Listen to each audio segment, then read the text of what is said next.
Hey everyone, thank you for tuning in to another episode of Paranomaly Beyond Disclosure. We are a weekly podcast focusing on the paranormal, the supernatural, and the metaphysical. Join us for thought-provoking discussions on paranormal phenomena, conspiracies, and all things unexplained as we talk to researchers and investigators about ghosts and hauntings, UFOs and aliens, urban legends, cryptids, and so much more. Please be sure to like, subscribe, and follow to receive notifications when new content is made available. You can also visit us at www.paranomalypodcast.com for more content and information, including all our social links. I thank you again for watching and or listening, and we hope to see you for the next episode of Paranomaly Beyond Disclosure. So grab yourself a drink and a snack. Turn the lights off on the way back. Find yourself a nice comfy spot and enjoy this episode of Paranomaly. Stay with us, folks.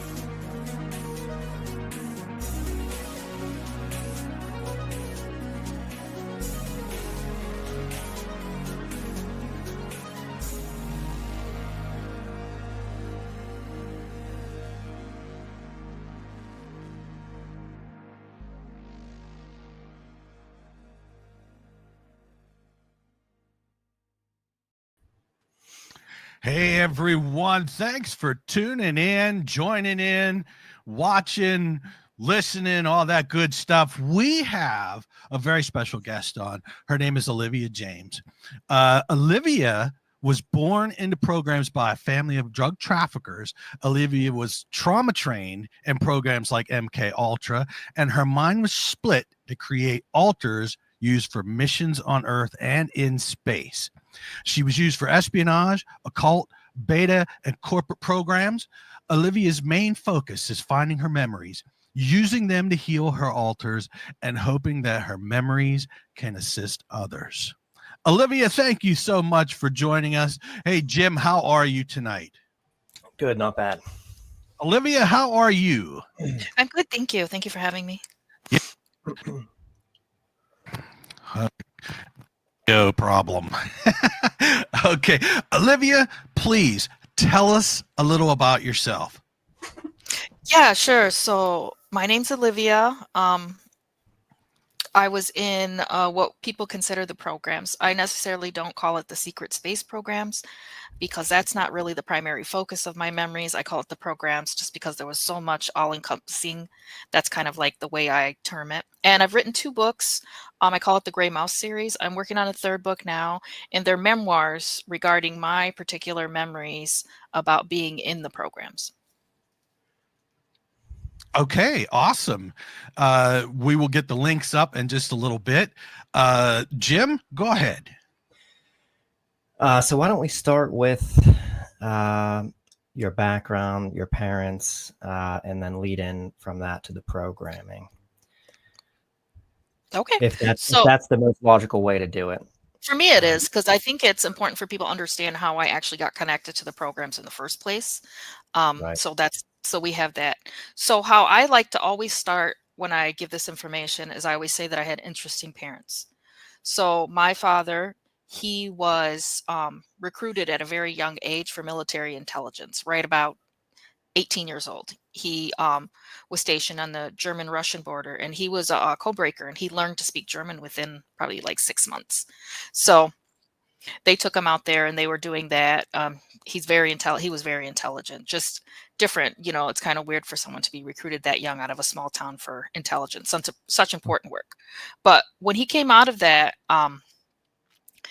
I don't know if he was able to find kind of where he fit into things, or maybe he already had this connection, but he started working for various, what we call them now cartels. Back in the 60s and 70s, I'm not quite sure if they called them cartels, but a lot of, if anybody wants to research, they can find this information. It's very public and researched information regarding various government agencies and their connection to drug trafficking in the early 60s and 70s. It's very easy to find that information.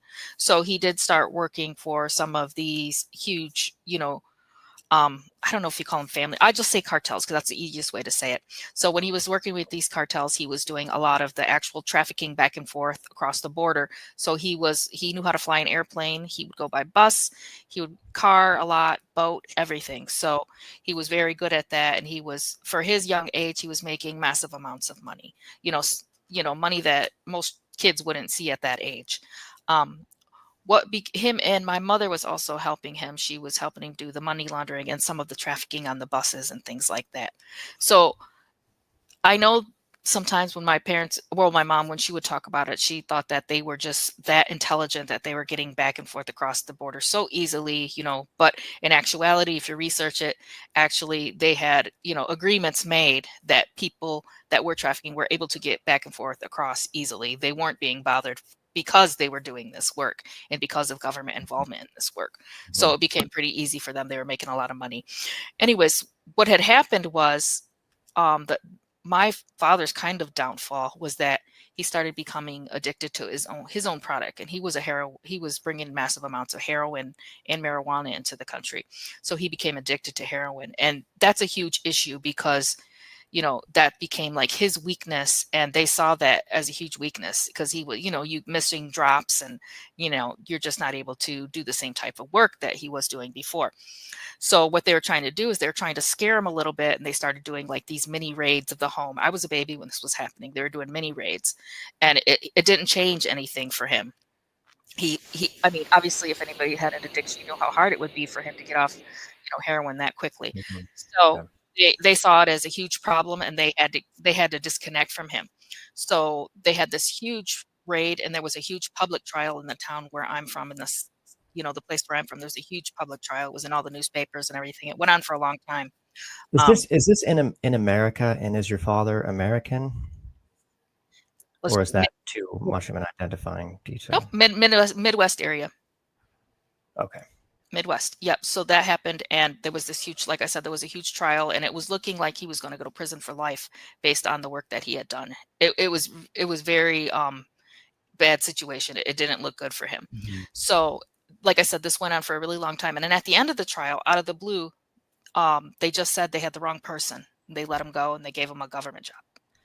So they hired a known drug trafficker and drug addict for a local government job. So that's really interesting that happened. And Mhm. So by that point already, to have gotten that sort of outcome of that trial, he was already approached, I guess, prior to that point, I assume. yes, he was working with 3-letter agencies and the cartels at the same time, because they are all connected in doing this. It's literally their program that they're running, Mhm. trying to get money. I mean, trying to get drugs into our country. It was huge. They were huge with that. So Yeah. what I have found out is that through my work, so I wanted to explain that I do something called hosting, and something that I call remote viewing, because a lot of people call it remote viewing when they have coordinates and they use kind of like a scientific process. I don't know the full details of that, but I'm just describing what I do. And remote viewing it's a similar process, but I'm not just looking at a scene.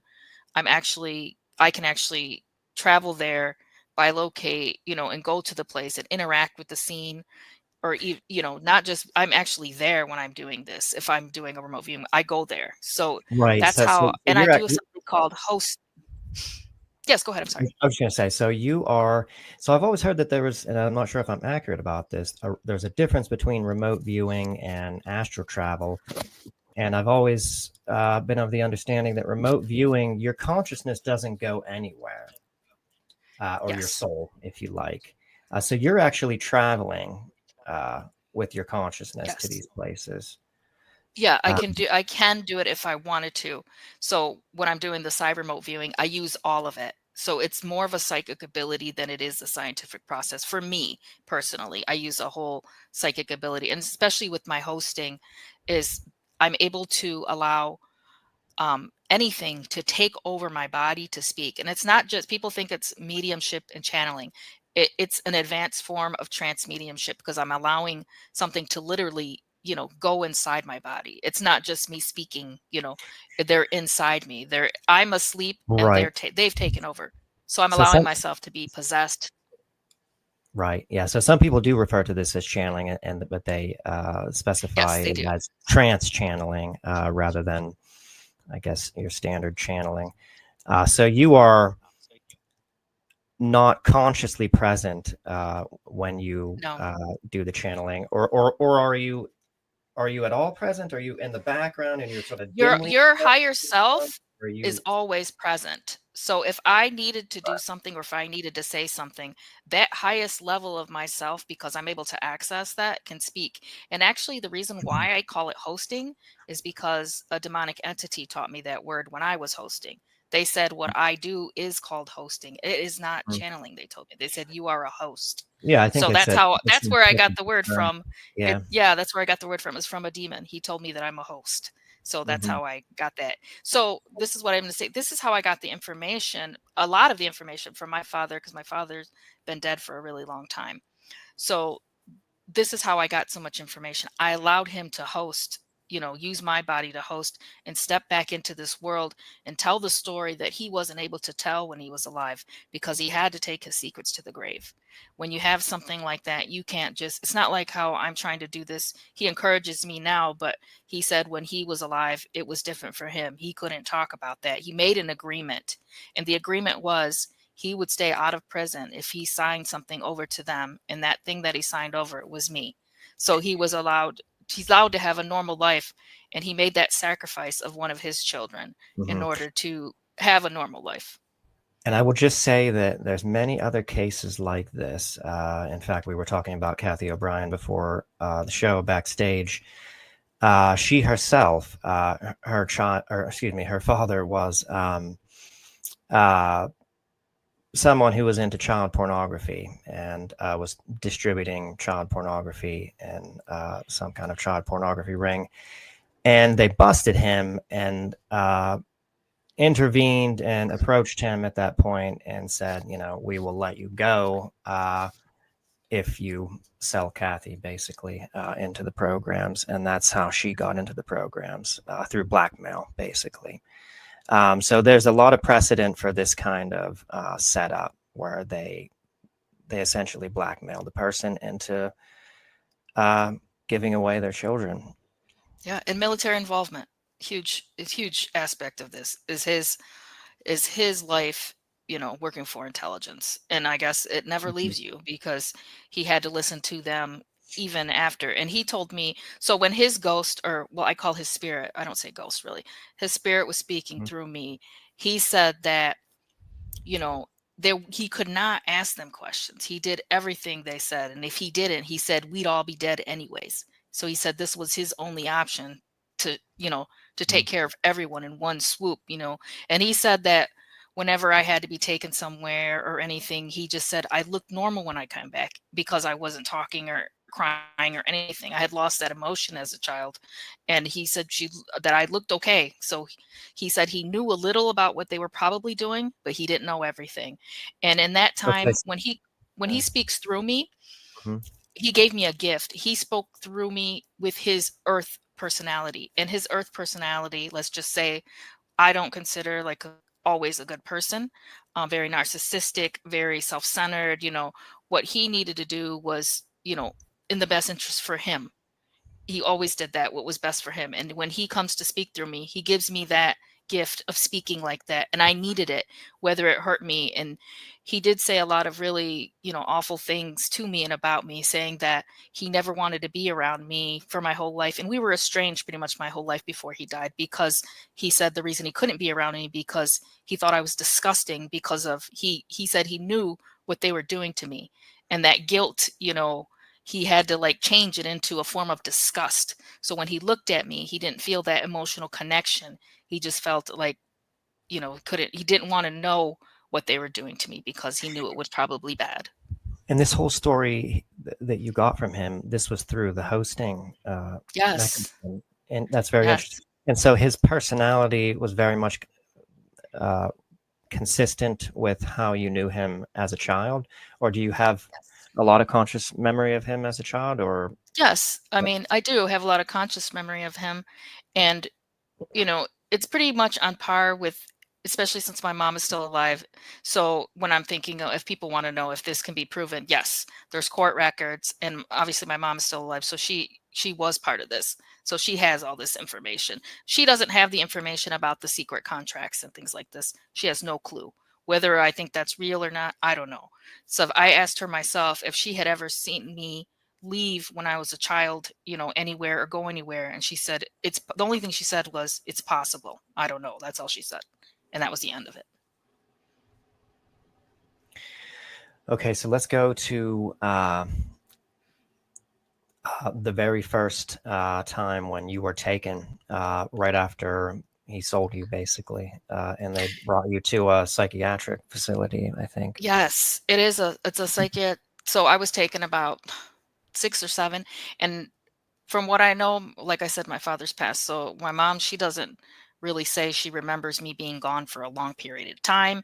But she even doesn't have memories. I don't remember. She always says, I don't know. I don't remember. Could be, possibly. That's the only answers I get. So who knows what was happening? And they had so many children. I don't know if they even would care if I was gone for a certain amount of time, or Right, maybe they thought I was, who knows what they thought. and it's So possible they could have been interfering. Actually, normally they would, interfere with her memory and potentially your father's as well. exactly. We don't even know how far it went. We have no Right. clue because they had a completely different process in the 60s. They probably were doing other things that, and plus they were, they did a lot of drugs when they were young. So I really don't know what they thought, but I was taken to a psychiatric hospital on the East Coast. Um, and this place, it's no longer open, by the way. This place What is no age longer was this, by the way? 7, 6-ish, 7, around 7. I say 7 because I can't remember the exact date, but that's when I look at myself, when I see myself, that's what I looked like at 7. So that's the date that I've stuck with, is around 7. So when I went there, they had me in a van. I pulled up, and a woman comes walking out, and this woman was just, I don't know. I always talk about her like she was just so different from because I grew up after all the stuff with my father. We grew up in like a bad neighborhood, poor neighborhood. That's just the nature of that work. We were always in the very bad areas. So when I saw this woman, she just looked ethereal to me, like, because I had never grown up around people like that or been around people like her.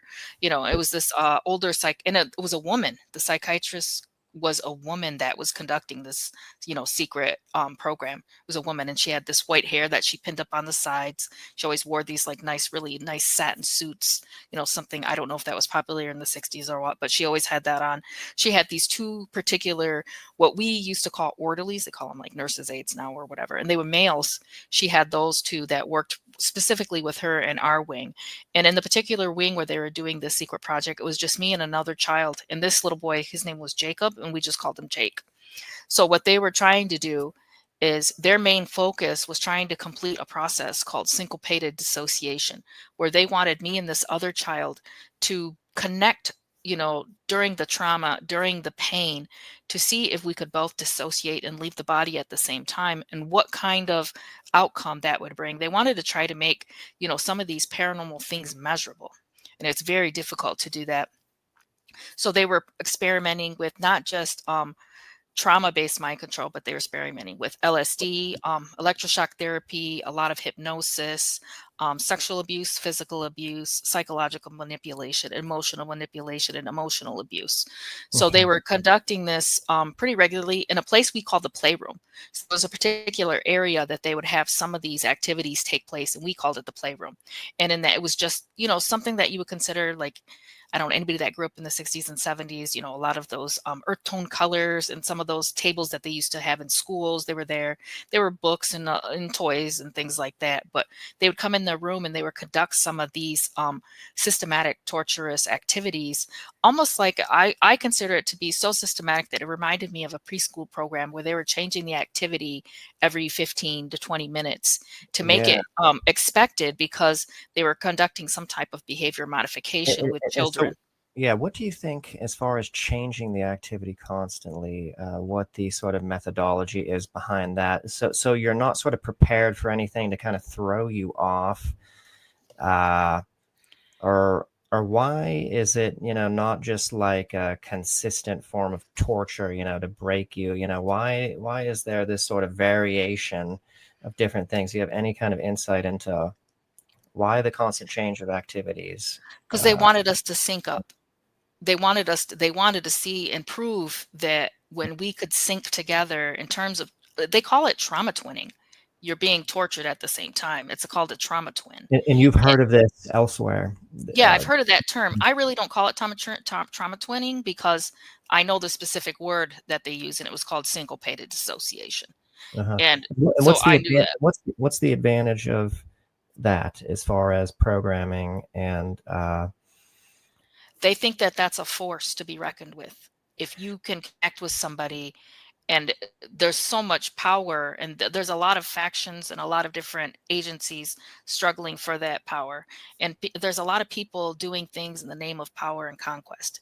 And if we're wondering why any of this happens, that's, to me, what I've been told, it's everything's done in the name of power and conquest and control of this world and other worlds. Do you think they had any intent for you and Jacob to work together, or how would that power actually? That's part of the reason they wanted to do that, is to see if they could get us to work together. They love having, people that can do that, because they find that very favorable for particular jobs, especially something like a spy mission or something like that. A lot of espionage is done with singular, people. You only do it as an individual, but there's some other that couples, would be good for. And that's one of the reasons they do something like that, is to, almost be getting you ready for like an espionage type position. I wonder, I'm just thinking as far as the creation of altars, and maybe you can speak to this, whether or not there would be some sort of like mirroring of the altars, like the altars that they would program in you would be kind of mirrored in him, and they would be kind of like the same kind of program. Do you know what I mean? Like, I wonder if it ties into that as well. Very similar. Yeah. Very similar. And they would have us, I know the psychiatrist, she tried this thing where, because of hypnosis, and this is how, part of the reason how I found out I'm so good at this, doing this kind of like shifting my consciousness so significantly that, I'm able to kind of recall some of and bring back some of this ability that I had, and that was, opened up in me as a child. Because the psychiatrist would take us in her office. She would have me and Jacob sit in these chairs, and she would have us put our palms up. And in the middle of our palms, she would put like something like an acupuncture needle, something very thin, that's not too painful, but just enough. And that's how you would able to, that was like a signal to your mind to release from the body. And that's how me and Jacob learned how to go in trance, dissociate, astral travel, that kind of thing, because we were doing so much, trauma and electroshock and, being harmed physically by them and sexually, that sometimes when we left the body, that was the only time we could be children. There was a time I saw him being shocked, but when you actually looked, I saw him, like his spirit, just playing around the room, just running around and being silly, because his body was experiencing the pain, but he was able to leave the body that's what we did. We escaped that pain. That's what why we left the body, is to escape the physical pain of what was happening. And something that type of experience shatters the mind of a child. So we were able to leave that. And that's how I think that kind of leads to how I've been able to, recover because of that time. So let's explain this a little bit for the viewers who might not be aware of trauma-based mind control. So I think there's two elements of it here, and the one element I really wasn't quite acutely aware of until I listened to your testimony. So on the one hand, they're inducing extreme pain, and torture, so that your mind fractures, basically, so that you form. Yes. The mind does this thing naturally, or the psyche does this thing naturally in order to kind of make it so you can still function, even having gone through traumatic experiences. It forms like an amnesic barrier around those memories where you endured trauma and really intense pain. So that way, the rest of your mind can kind of operate as normal, and you're not affected by that trauma. Same as now, how I'm able to speak so rationally, because this is my original self Mm. speaking to you all. Those Yeah. altars that I had, which I had 118, which is kind of a small amount compared to other people, 118 altars that were created in this psychiatric hospital for various reasons. I had 6 front altars that were the main competing altars because they're the ones that had the most serious work to do. So they kind of, shifted around for a lot of years, shifted around. And now that I'm myself, my original self, I look back and I can see, and I sometimes I can't believe at some of my behaviors, and because of my personality changes. Mhm. It's so interesting to see, how real that was, and how they were making these pockets and holes, in my own mind. And if anybody knows, if you've ever been able to, if you could ever see what I've seen inside my own mind, it is amazing. The mind is so massive Yeah, and expansive. I really want to get into that Yes. specifically after we get through the program, and that really interests Yes. me when you I think you said in another podcast, it's amazing what you can discover, how much you can discover inside of Yeah, it someone, is. and the It worlds is. that are in there. There are Um, worlds inside each of you. You've created the world with your own mind, and it is real. It's not something that, to me, I don't consider it a false reality, because it's something that you've created within that complexity of your own mind. And when people are when they're saying the matrix was external, it wasn't. When I looked inside the mind and got very, very deep, I saw that the matrix was inside the individual mind. So that's just something different that I saw with mhm. my own ability. Yeah, let's come back to that. But getting back to trauma-based mind control. So on the one hand, they're fracturing the mind, they're creating compartments, they're programming these compartments for very specific functions. But then they're also, I think, inducing pain and trauma to cause you inadvertently to kind of learn the ability to disassociate from the body, to go out of body, I guess. Because I think, and correct me if I'm wrong anywhere here, they're inducing pain, and your soul, as a coping mechanism to deal with this pain, figures out how to readily leave the body. And so they also want this ability, right? The ability to disembody easily, at will, They had a or lot of, their will. they considered Jacob and I remember the woman said that we were, prized pupils, that we exceeded their expectations for taking to trauma, which means that when they were saying that, because I viewed it, I saw what they're doing, the abuse, we became so acclimated to the abuse is why they were thinking that we had done so well, because we learned to anticipate the abuse without reaction, without reactionary measures. They would come and harm us and we would show no emotion. They would starve us, they wouldn't feed us, you stopped even having to go to the bathroom. That's insane, to have a child be so broken down that they don't need anything. They don't cry for anything. They don't ask for anything. They just sit there and wait for the next activity, which is the next trauma-based or torturous activity. That's what they considered a success, because they saw that as an adult that would be useful to us in being able to take that pain and be able, because if you're making soldiers, you want them Right. to be able You to want take the pain. you If you're you want making soldiers, you want them to not be able to tell what's going on. So these altars, if I have an altar that does a specific job, it's so well hidden. If the altar goes back inside, literally my front self will have no idea. So if somebody were to capture us and say, hey, did you do this? Tell us, you literally will not know. But it is accessible by deep hypnosis. If these people wanted to debrief by something that I had recorded with the photographic memory, which one of my altars have, something they would debrief with a deep trance in order to access that part of the mind, which can be accessed with codes, triggers, sounds that they were also using in the playroom. Like I remember specific lights being flashed when we were doing hypnosis techniques with the psychiatrist. She used a red and green light on both sides to flash the lights and things like that. Different images, different sounds, different words. She would create these words as triggers. I mean, there's still a lot of them hidden deep down inside me. Sometimes when I'm doing like a regression or hosting or remote viewing something, I'll try to access a lot of these codes and just make sure I have them for future in case something were to happen. If one of my alters kind of tried to come back, I have codes that I have just in case this one comes back. I know the code to make them go back to sleep, and that things like that. It's so much, and it's so expansive when you're talking about how your mind is, compartmentalized and broken down into different pieces, because like I said, some of these alters are living their own lives, and they've created worlds inside my own mind. Do you get the codes straight from the alters themselves? Do you communicate to the alters and they evidently know the codes because, that's how they're triggered? Or how did you access the codes? Trance. Because this happened to me recently. I had a Oh, I yeah. have this tech.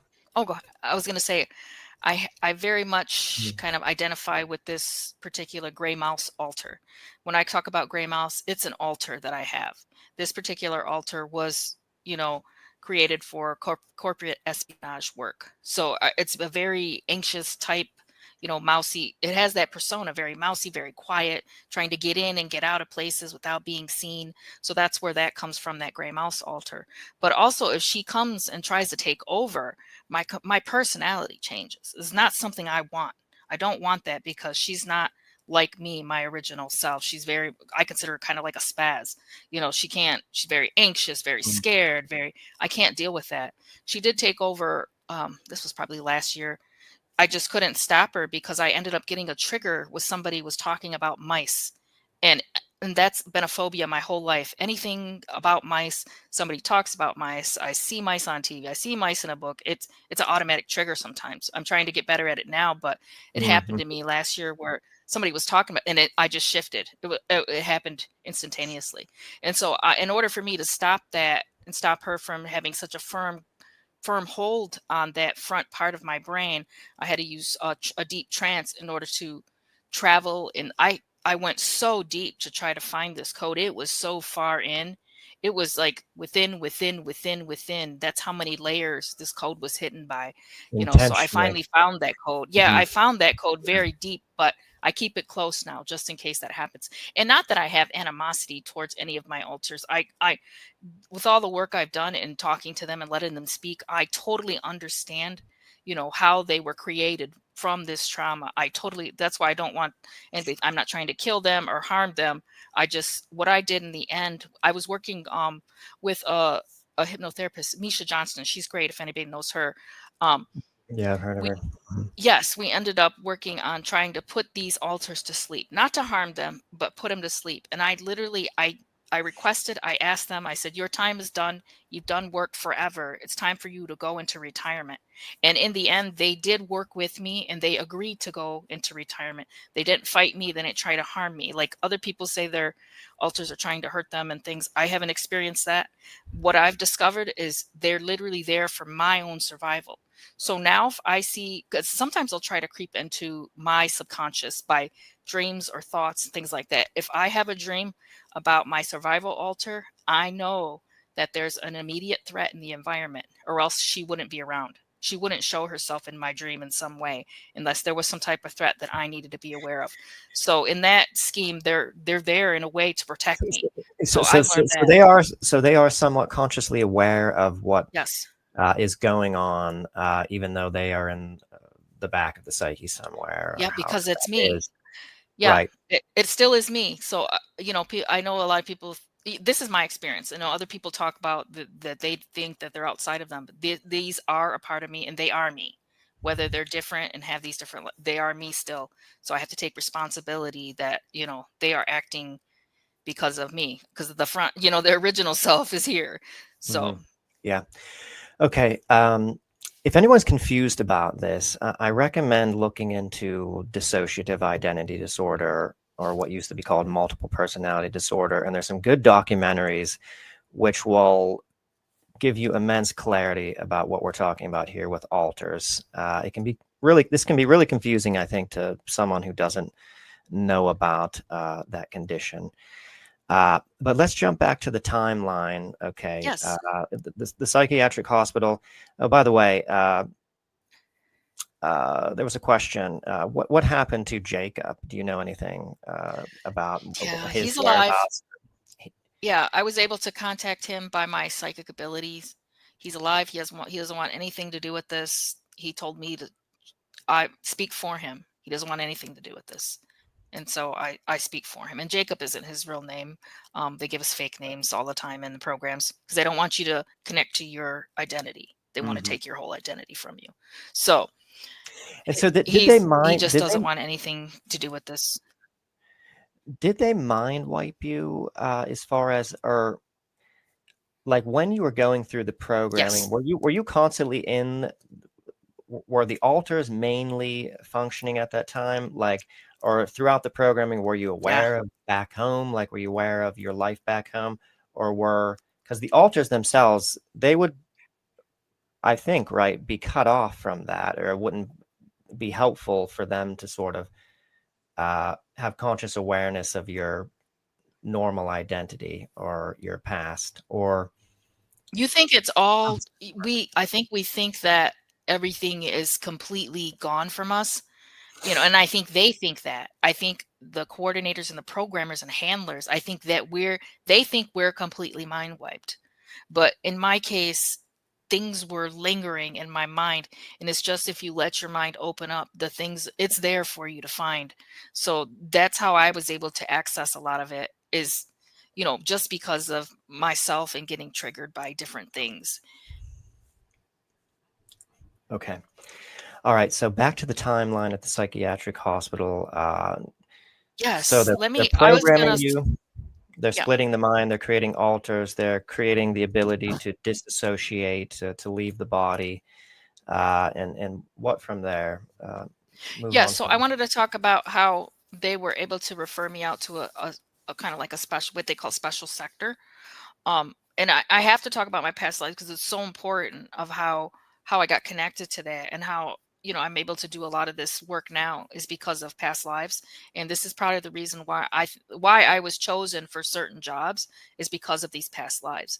Because when we were doing this hypnosis work with this programmer, she was able to access this through our own minds and our own spirits. And that's kind of the why I can do this now is because of that. And if I'm able to access my past lives, then there's no reason why she couldn't have done it when I was a child, because I can do it now. So I just want to talk about some of the past lives that we found. um so Did they found that you also simultaneously found as they were looking into your? I say we because I know it was probably done as a child, and I know I've done it now with both conscious recall of past lives and also expansion using my own psychic abilities to get further details on these lives. So this is why it's so detailed, is because I can use I've already had the recall of it. So what I did was I worked with someone to help me go into a trance so I could expand on the conscious recall of these past lives. So what they were doing is they were also using my prior deaths in some of these past lives to kind of seal in the trauma. So they would do similar things that happened to me in past lives, like reasons why I died, and they would use it in the psychiatric hospital to kind of Yeah, double seal that trauma. And it really does. If you think about, okay, I've already died this way before, and then you bring it back and, put it back in my body, like imagine the impact on at the cellular level of something of yeah, that kind of like genetic memory. It's, I, it's a huge impact on a child. No, yeah. no, I, Olivia, hold on one second here. Yes. I'm a little confused myself, Hmm. and I am curious. There was just somebody asked if you could describe the mind wipe process. I'm kind of confused here. What Which, what is the mind wiping process? if we're talking about when they mind wipe us to return us back home, that's a chemical process from what I've discovered in my own, Now, in my experience. what do you mean that's a chemical process? In order to mind wipe me at that time, when I left Mars, they used chemicals to completely take everything. But in the psychiatric hospital as a child, they used, trauma, they used alters, mind control, and then they also used, hypnosis. Okay. Because Yeah, I can again, in dissociation, because I can dissociate now very easily. And if anybody's ever practiced dissociation, it is definitely an ability. I consider it an ability that I can also dissociate different parts of my body at just if I wanted to dissociate my arm, I can do that.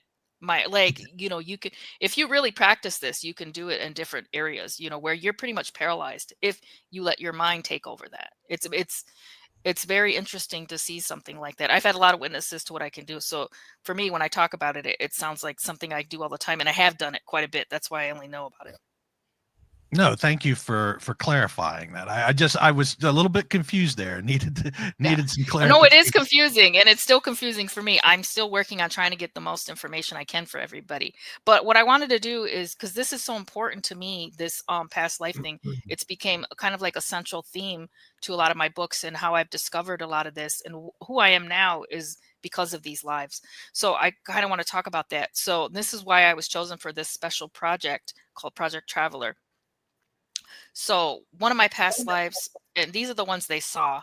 Um, it was 1400s. It was in Italy. So I was probably in that life, I was what they would consider something of like a psychic medium. So there was this village, and I was helping a lot of people who had lost their loved ones. They would come and, barter and trade. They would, bring vegetables and, whatever they had. And I would do that psychic medium work and let them talk to passed over loved ones and things like that. So what had happened is that the Inquisition came through. So one day these men came to my house. Somebody had told, what they had seen in the village. These men came to my house, and they punched me in the face. They dragged me away to in a wagon and took me to this dungeon, and I had to leave my 2 kids behind. And they did, a lot of different torturous methods. And one of the things I remember they did is they had me hanging from a ceiling with rope, on my arms, while they were doing a lot of things. They just left me like that a lot of times. And I actually died in that life from starvation, and dehydration. I didn't get burned at the stake or anything. It was just definitely dehydration and starvation. But what I think is interesting is that they used the things that I told them under trance as a child about this life, they used it again in the psychiatric hospital to, make sure that I had a double trauma by using ropes and things and making me hang from things, because that helps seal in that trauma and in that altar specifically.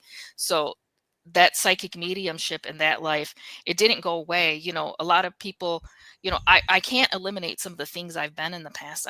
I just can't, because I'm everything that I've ever been. So it stays within the cellular level, and your body remembers a lot of that. So that's kind of how I'm able to grasp again this, kind of like psychic medium work in a way. So what was traumatic in that life too is that when I was in the dungeon, I was in bad shape. It was like almost towards the last day that I was alive, and my uncle had to take my children, and there was only like a tiny slit of a hole where we could get air coming into the dungeon area. And he brought my kids to see me because he knew this would probably be the last time. And I wish he wouldn't have done that, because I still, what's weird is I still feel guilt that he did that. I still feel the pain of him bringing the children there to see me in that state where I was hanging and, starving, and, I didn't have any clothes on or anything, probably beaten and bruised.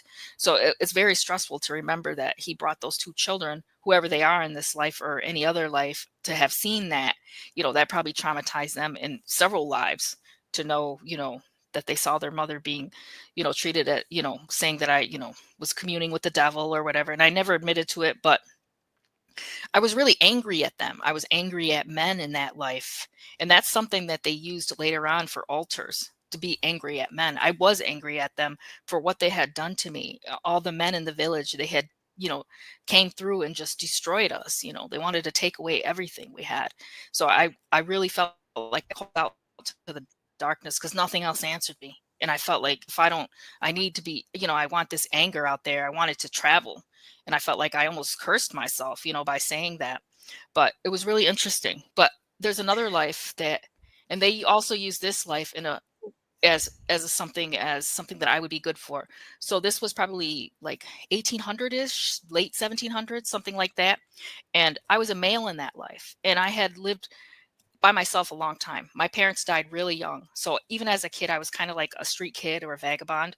I traveled around a lot of different places, begging or just grabbing food or whatever I could do to survive.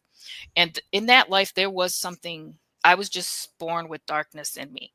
That was just there. Some people are just born that way. And I was born in that way in that life. And I ended up finding somebody that was like me. We both had the same darkness inside us and we traveled together. And the honesty of it, we were harming people. We would try to find somebody, particularly a woman that was out by herself.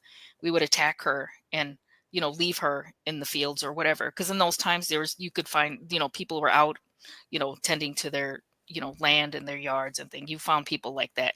And we hadn't been caught because we would just, attack someone, to the end without saying everything in detail, but I attacked them to the end and then we would leave them and we'd just go to the next village and do it, just continue that. And we kept doing it over and over. It was just something just dark was in us. That's all I can say. And so when the last day before we died, we had become careless because we didn't think, nobody could catch us. We were traveling too quickly. So we had just assaulted a young lady and we left her and they found her quickly. So that was our mistake. And me and my friend had gone to the pub and we were, having a drink or whatever, hanging out with other gentlemen in the club or the pub. And they knew it was us because we were the only new people in that town. And, this woman had been assaulted. They knew it was us. So we had to run. We ran as fast as we could. We ended up going to a barn and we thought we were safe, but they locked us in the barn and set it on fire. So, we burned alive essentially, and we deserved it. But that's another way how they used that in the psychiatric hospital. They used, fire and, hold your hand over a fire because it seals it. Your body and your soul and your spirit. There's a lot inside you that remembers trauma like that, especially being burned alive. So I was able to feel that trauma again, and they use that in the psych hospital, but they also use that, that darkness. They think that you could retain that, or they could create an altar out of it to be used in different jobs in the future. So they saw that and they're like, yes, that can be usable. And then there was also go ahead. I'm sorry. Well, just to summarize real quick, in case anybody's getting lost or confused. So we're dealing with here with a group of people. They have very esoteric methods. This might sound really strange to a lot of people. Okay. So what they're doing is, are they regressing you as a child or hypnotizing you and getting you to sort of go over verbally all of your past lives? Like, are they sort of, yes. Or how was the process so that's basically the process by which they're uncovering. So they're deliberately going into your soul history. They're locating things which they feel can be useful to them in different ways. It was a surprise though. They were surprised at this. They didn't do this with other children. They just pretty much tortured them. So this was different. What they decided to do with me and Jacob was a surprise. They didn't know that we could go that far because, we're kids. They didn't expect, our minds to be that expansive, but we were able to open the mind that much to let them, see, into different realities. We didn't, obviously children don't know you can do that. It was a surprise to them because you don't always hear that from other people that were experiencing MK Ultra. It was mostly, trauma and abuse and things like that. Some did have some experiences like that. But there was a couple more lives. One of them was as a slave. And that's one of the main ones where they saw like I could be programmed because I had a slave life. So I can't even tell you the time. I really don't know the time frame. I do remember it was a lot of sand and it looked like somewhere similar like Egypt, something like that. We're building these pyramids and they were called flash pyramids, but I was a male in that life. And I just remember I don't remember having a mind. I just remember moving almost like a robot. You just keep going and going. And I remember seeing this huge being and it almost looked like what we think like Anubis looks like. And I called them the dog people. And we thought that the dog people, so this is what our story said. We said that the dog people came there and killed our God, our God was a crocodile. So we said as our people, we said the dog people came here, killed our God, and now they're in control. So these things were so powerful that one of them could control the masses. So he was just there with his staff. He didn't even say anything. He was able to control all of us, in the mind. And we just moved constantly. You didn't eat, you didn't sleep, you didn't drink anything. So we would just use us up until you just died on the stairs. And that's how I died, just on the stairs of a pyramid. And they were trying to build these pyramids so quickly. They're called flash portals. So they were just trying something to build them so quickly that we were so expendable. All the humans were just, being pushed out like expendable and just dying. And then they have new ones that do, and just constantly doing that. So in the psychiatric hospital, they saw that I could be, mind controlled, because it had happened to me before. So it was still in there, that capacity to be controlled. They found it. They found what, that I could do that again. So this is very interesting. I just want to emphasize the importance of this. This is a window into their methodology. They are using the information about past lives to guide them in their programming process.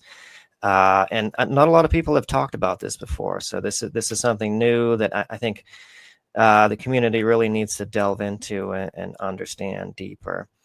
But getting back to the timeline. Yeah. Let's so just move one on more. from I gotta just tell you one more, because Okay, sure. This is the last life, and why I was chosen for Project Traveler is because I could see myself. And it's about, I want to say, I don't know, ancient times. All I say is ancient times, because I can see myself following somebody he lost one of his sheep, and he's in the dark desert, and he's trying to find it, before it's completely gone. And I can sneak up behind him, and like I'm whispering in his ear, making fun of him, saying, "Where you going? What are you doing?" And he is terrified. And it's because I'm invisible. He can't see me. He can hear me, but he doesn't know what I am. So I'm following him, and I'm pretty much trying to move into that state of oppression where I can, just kind of, impress myself upon him constantly, to constantly scare him. And because in that life I was what people would consider a dark entity. I was a dark jinn in that life, named Harlowin. So pretty much, my brothers, the jinn, they think, they're gods. But when you ask them deep down if they're in like a state of deep consciousness, we know we're not gods. We know we're something what they would consider like a lower god. And that doesn't really mean anything. It only meant something to us.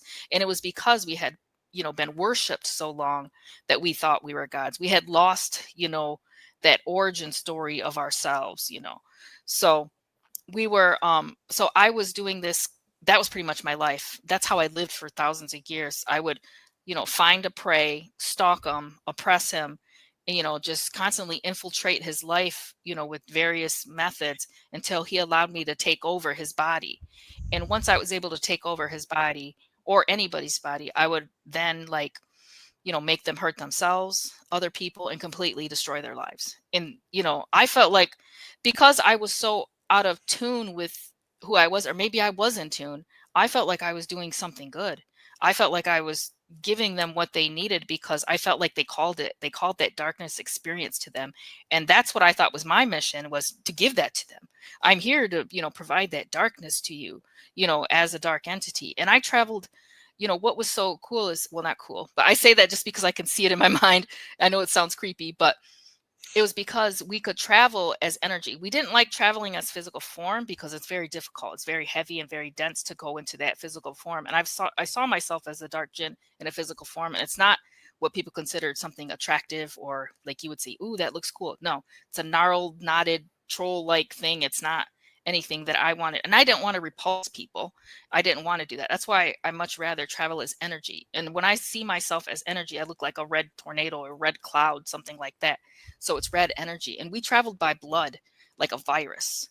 So when people think about some type of entities, we didn't always, it's not what people see in the movies. And from what I experienced, is more of an energetic, viral nature. Because once we got into the bloodstream, we would jump in, and once I destroyed somebody, I'd move on to my next victim. So this is why, because they saw that, dark energy in that, jinn self, is how I got, referred to Project Traveler. So the psychiatrist at the hospital, she referred me out to another person called Dr. Green. So when I went to Dr. Green's office, it Is didn't this at really look another like a, location, same psychiatric yes. facility, or did they move you? She referred me out. They took me to his office. And I don't know if this is the truth. I only know him as Dr. Green, but other people think that Dr. Green is another name for Mangala.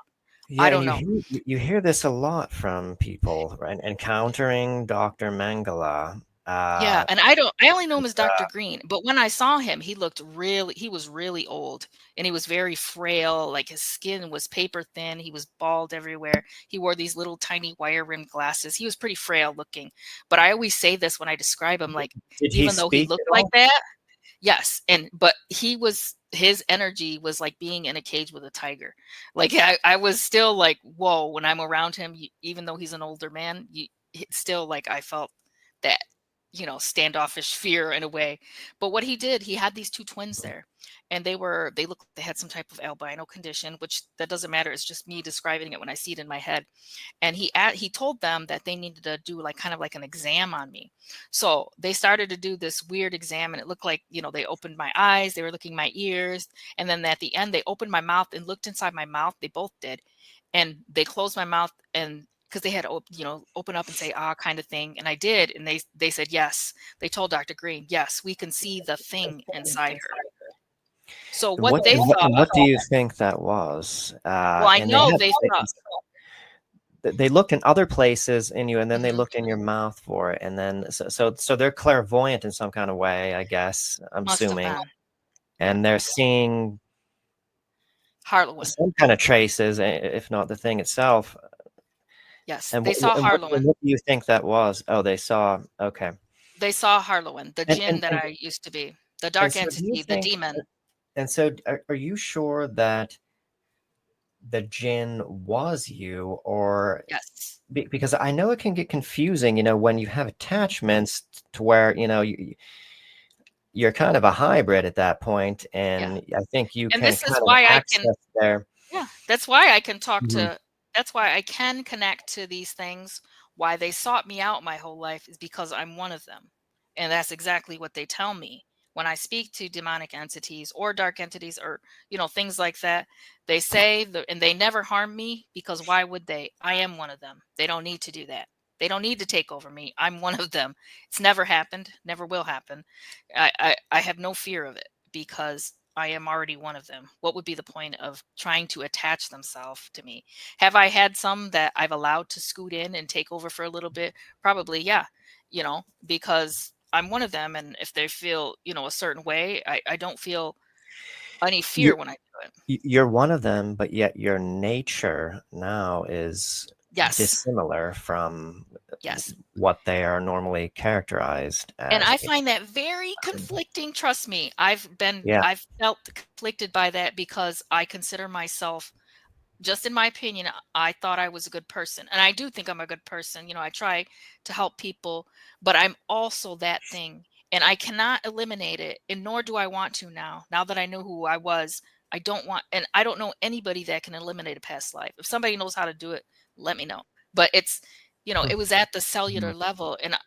And why would I want to take something away that was part of like my full experience? I became that as a role, and I've learned so much just from listening to Harlow talk about how she took on this role to help other people, to give them darkness because they didn't know what darkness was. They needed to learn. She's so extensive in the way she speaks about how she's taught people about darkness and what they, what how it can, impact the world itself, and to help people learn about it, and to go a different way. Exactly what they say is that you will never know. If you push away the darkness, you won't know how far the light can expand. That's what they've told me. So it's all That's what necessary in that term of do it. who The told you that? A lot of different entities like Lady Death, even like Jesus and Mary talk about the same thing, like that And duality they is said what again? Repeat that concept. line. Repeat the line that they said. Sorry. If you don't, know the darkness, you will never be able to know how far the light can expand. And that's coming from the dark entities themselves, and they And Jesus and Mary. And so, I just want yeah. to say, I'm not a religious person. I don't believe in organized religion, and I don't know why, because some people think that I only talk to demons. No, I can pretty much host anything, animals, spirits, demonic entities, religious figures, whoever wants to come forth, Mhm. I can let them take over my body. And I don't know why they've chosen me, aliens too. I don't know why they choose me if I'm not a religious person to speak through me. I can't answer that. Somebody would have to ask them themselves. So it's really interesting that they would choose somebody like me to bring messages through to this world. Yeah, and it's also really interesting to me personally that they would hold a particular philosophy which seems to acknowledge the benefit to spiritual growth that the darkness provides. Um, That's but not even anyway, that is yeah. not even the coolest the most interesting, strange thing that I've heard a demon say is that they worship God. That they've literally said, we worship God too. Why do you think you're the only ones that get this experience? We have our own God that we worship. You know, you're not the only people that have a belief system. They say they all, because all these are like races of beings. You know, when we're thinking of demonic, in my experience, what I've seen is that they're just like the jinn. We're a race of beings. You know, I have brothers that, you know, and there's a hierarchy, they have their own ways. So it's so different than what people have been able to experience, because I get to experience it directly and to see it, you know, in a different way than other people, you know, besides what people see on TV or what they've been, you know, learned through different books or religion or things like that. I get to see it differently. So it's a different experience that I have. We will have to, in another podcast, dive into that deeply. Yeah, it's so cool. Yeah, it's really interesting. So I was Yeah. going to expand on Traveler. So once they found that, they used that for a long time. So when they took me back to the psychiatric hospital, they had, you know, decided that they wanted to because they were so excited about this. They didn't even really know what they were doing. They thought that I had an attachment. They thought that they could control this thing inside me. They thought it was really like I was possessed and I had an attachment. That's what they thought. And they were wrong, because it wasn't attachment. It was me. It was really me that they were looking at. So they ended up after this even seeking out, and they still do seek out possessed people or possessed children to do this kind of work. You But know, why would the attachment, or you as a past jinn, or however you want to call it, why would that be beneficial to the applications which they wanted you for? because the government uses the occult more than anybody can think of, more than you know, because there's power. Imagine the power behind the dark side that nobody's been able to harness. They're after it, and there's a lot of different As agencies, far as not just the psychic, government. as far as like psionic power, is there some kind of I can't even explain the power. I've uh, seen it. I've seen it, but there's no way to really explain it in words. You have to. I've been to the outer realms. I saw a door there and there's a gate there. I didn't pass through it, but I've seen it, and it's just something beyond what I can even explain. Is there's power behind, and that's what they're trying to harness, is that power. So some of the entities told me that, well, Isis is one of them, and I know she's made a comeback, and people think that she's like this lovely angelic being, but from what she told me, she said that, yes, she said, I'm an angel, but I'm an angel of darkness, and thank you for bringing me back to life, you know, with this newfound worship. It helps them stay alive, because if they don't have people to worship them, the old gods, they call themselves the elder gods, they said that they will die out if they don't have worshipers. So when somebody loses their worshipers, they're dying. You know, I was able to talk to one of these demonic entities called the Abyss. He was so old, he couldn't even remember his own name. He was so old, and he said he was dying. I had allowed him to attach to me through my liver, and he was just stuck in there and just hiding and scared, because he said, I don't have anybody. I don't know what to do. I don't know where to go. I don't, you know, there was a big, huge, you know, fiasco. He didn't know what to do. He was terrified. He said, I'm so old, I don't even know what my name is. I don't have any worshipers. I'm going to die if I leave. So it was really, you know, I think he was really stressed out that he had lost that part of himself. So these old entities think that, you know, they think they're gods because of their being worshipped, and they're pretty much, they call themselves a dying race. But now Isis, she's making a comeback, and she's, you know, the angel of darkness, and there's a lot of ritualistic things going on in worship of her. She told me that in the beginning there was a barrier placed between their world and ours, and she said that's where that old legend comes from. They think it comes from vampires, but she said no, it comes from me, that they have to be invited into your space. She said that comes from the old gods, because they do have to be invited. And I know that because when I was a dark jinn, that I had to be let inside to take over the person. So it is like being invited, like that vampire legend. That's interesting. Okay, so getting back to the timeline, you're with Dr. Green.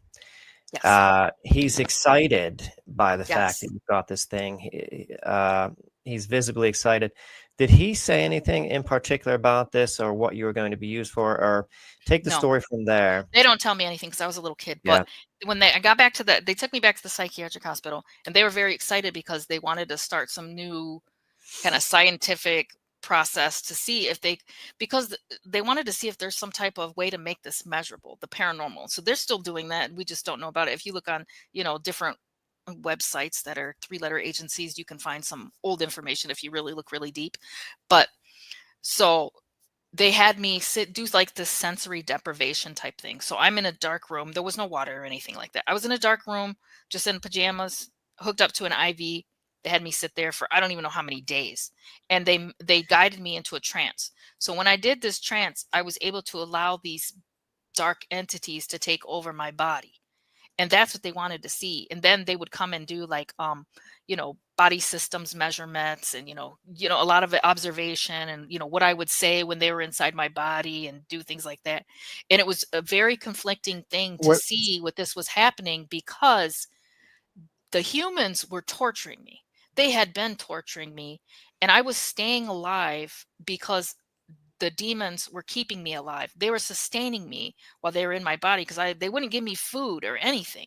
I couldn't do anything, but the demonics were keeping me alive, and the humans were the ones torturing. So you can imagine in somebody's mind how conflicting that is. I'm supposed to hate these things because religion tells me to hate them, but it's the humans that are hurting me. I didn't understand that, So, it's been very conflicting to see that in my, mind's eye of what had happened. And do you think one of the things that they were doing was that they were communicating with these entities and maybe obtaining information from them, Yes, potentially? absolutely. Because I can do that now.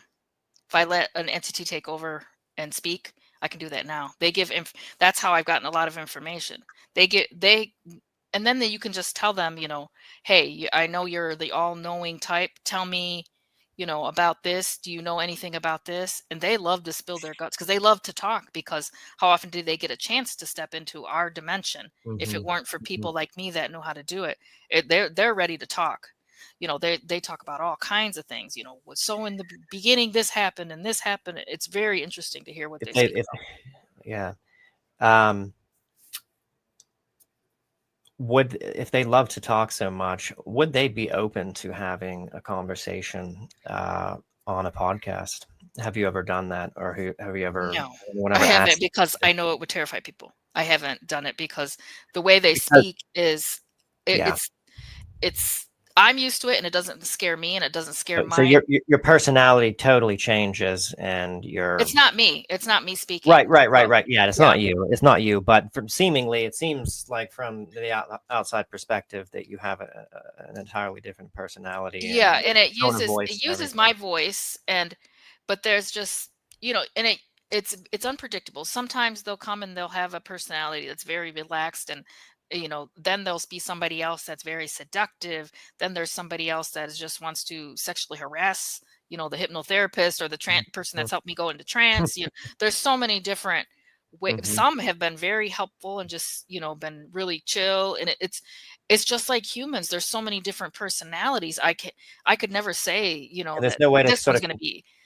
There's never been a way for me to say who's evil, who's not. I can't even make that decision, because it's all subjective and based on somebody's personal experience and personal belief systems. I personally can't say that they were harmful to me, because they haven't been. And in a way, sometimes they protected me. So, and because they say they protect me because I'm kindred, I'm one of them. They said, you are our people. We know who our people are. We come to protect you.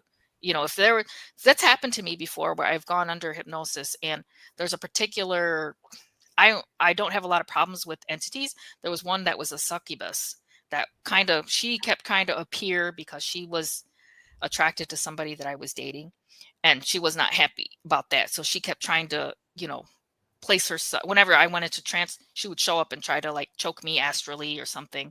And I saw one time that I felt it like you feel like you don't think that it feels real. It does. The astral energy feels real. So when she was trying to choke me, I must have like called out to something in my mind. And there's a particular entity that's very close to me. His name is Bacchus. And I literally heard like a thunder of like 100 buffalo come. It was like bulls. I felt like, charging bulls. And he came like in that form as like a bull, and kind of like, she just kind of like skirted away. That succubus thing kind of skirted away. Like she saw Bacchus come running. And it's because he said he's been so connected to me in the past that he can't allow this. And if I call, he'll come, and he was one of the first entities that kind of made himself known to me without me going into trance, which is kind of like a big deal to me, that I didn't reach out to the darkness to speak to him. He came to me.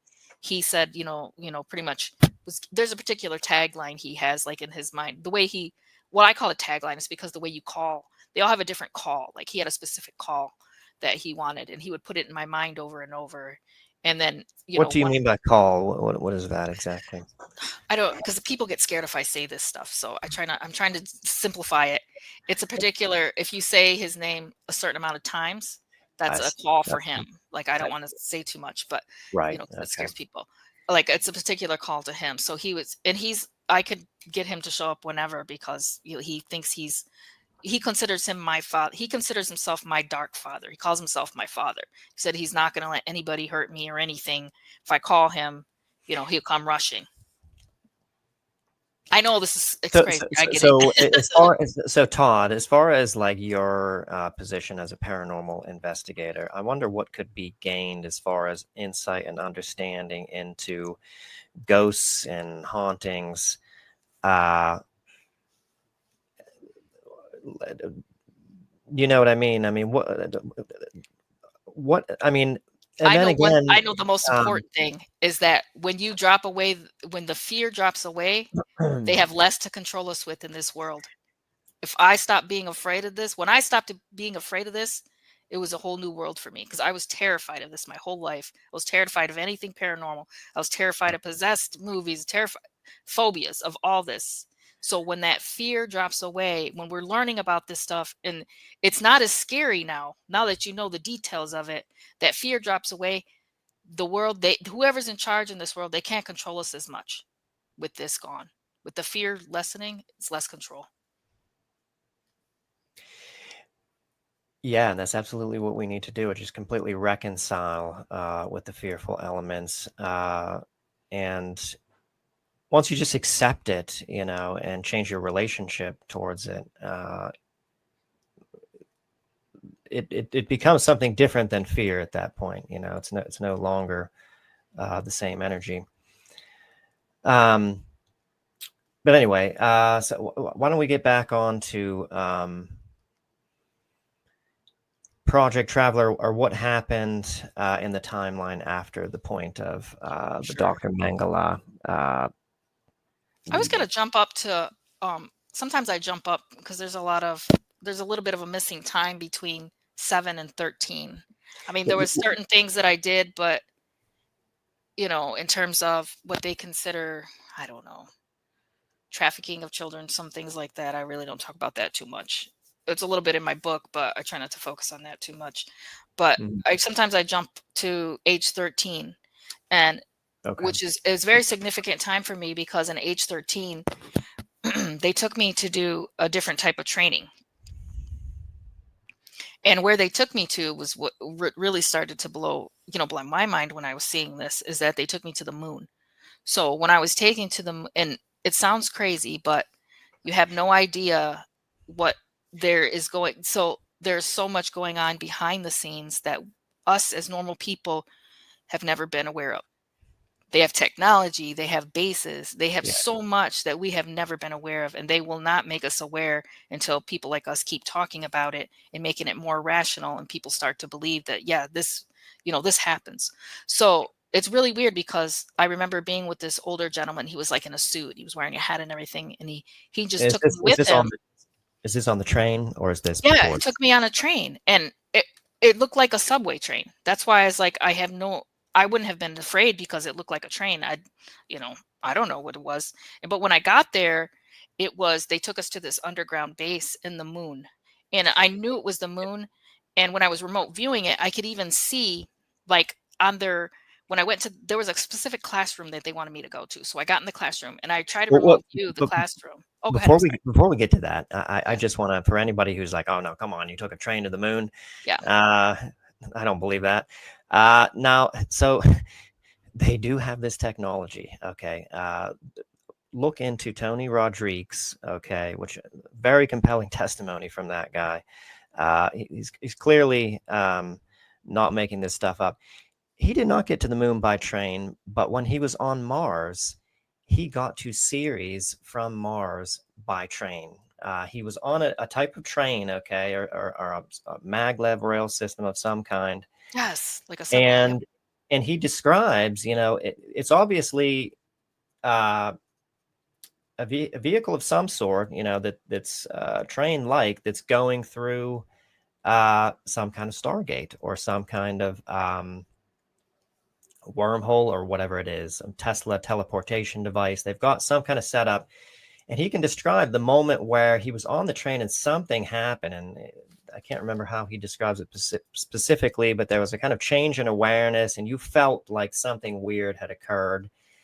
And then there were these kind of strange sort of protocols that as soon as they got onto Ceres, they just wound up on Ceres from Mars, which is an asteroid, if anyone is confused about this. It's a large asteroid in the asteroid belt, or more like a planetoid, small planet. They had them immediately, they forced them all to drink water, because whatever device they went through, some kind of teleportation device, you would get really sick, or something negative physiologically would happen to you if you did not hydrate yourself immediately. So he describes, some kind of weird sort of technology they had that was like a train that took him through some kind of portal, and they wound up on another planetary body elsewhere in the solar system. And this does exist. But anyway, go on with when you got to the moon. And I wouldn't be, I was a kid, so I probably would have been less aware than him of some of those, different details, because especially having altars and stuff. I did, and I had a chaperone. I didn't go by myself. I had a chaperone that took me, a man. So when I got to the base, there was a little dorm room. Like I said, I just went in there and I went to class every day, and I was going there specifically for psionic training. And they didn't really want me in the class because it was all adults. I was the youngest person to go through that class. And what they were trying to train me to be is personality profiling, because they wanted me to be really good at that for future work. So the teacher I had, she was like, looked like she was in her 20s, but I swear, like, her demeanor and her energy was like an older person, like in her 50s. It was so weird to see some of these younger people that, I don't know. It's really strange.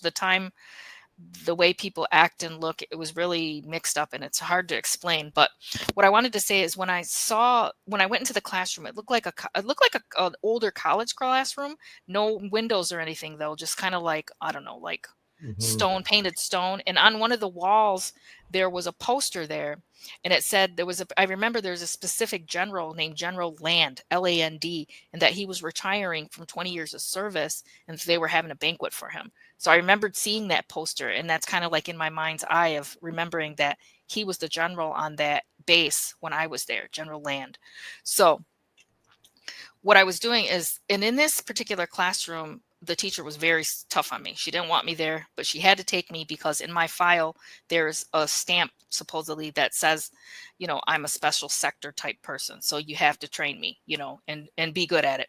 So she was very hard on me, but now I appreciate what she was trying to do, because I can remember so much of the stuff she said, and she was trying to keep me alive because of the work I was going to have to do is very difficult and very, dangerous. And I remember exactly, she told me, you have to be so quick and so good that it would take one look and one word, You have to be able to read that person. You have to know if they're dangerous, if they're a threat, everything. One handshake, one movement of the eye. You have to be that quick. It was so detailed in learning personality. And how did she train you specifically how to do that? Like what did she tell you to pick up on?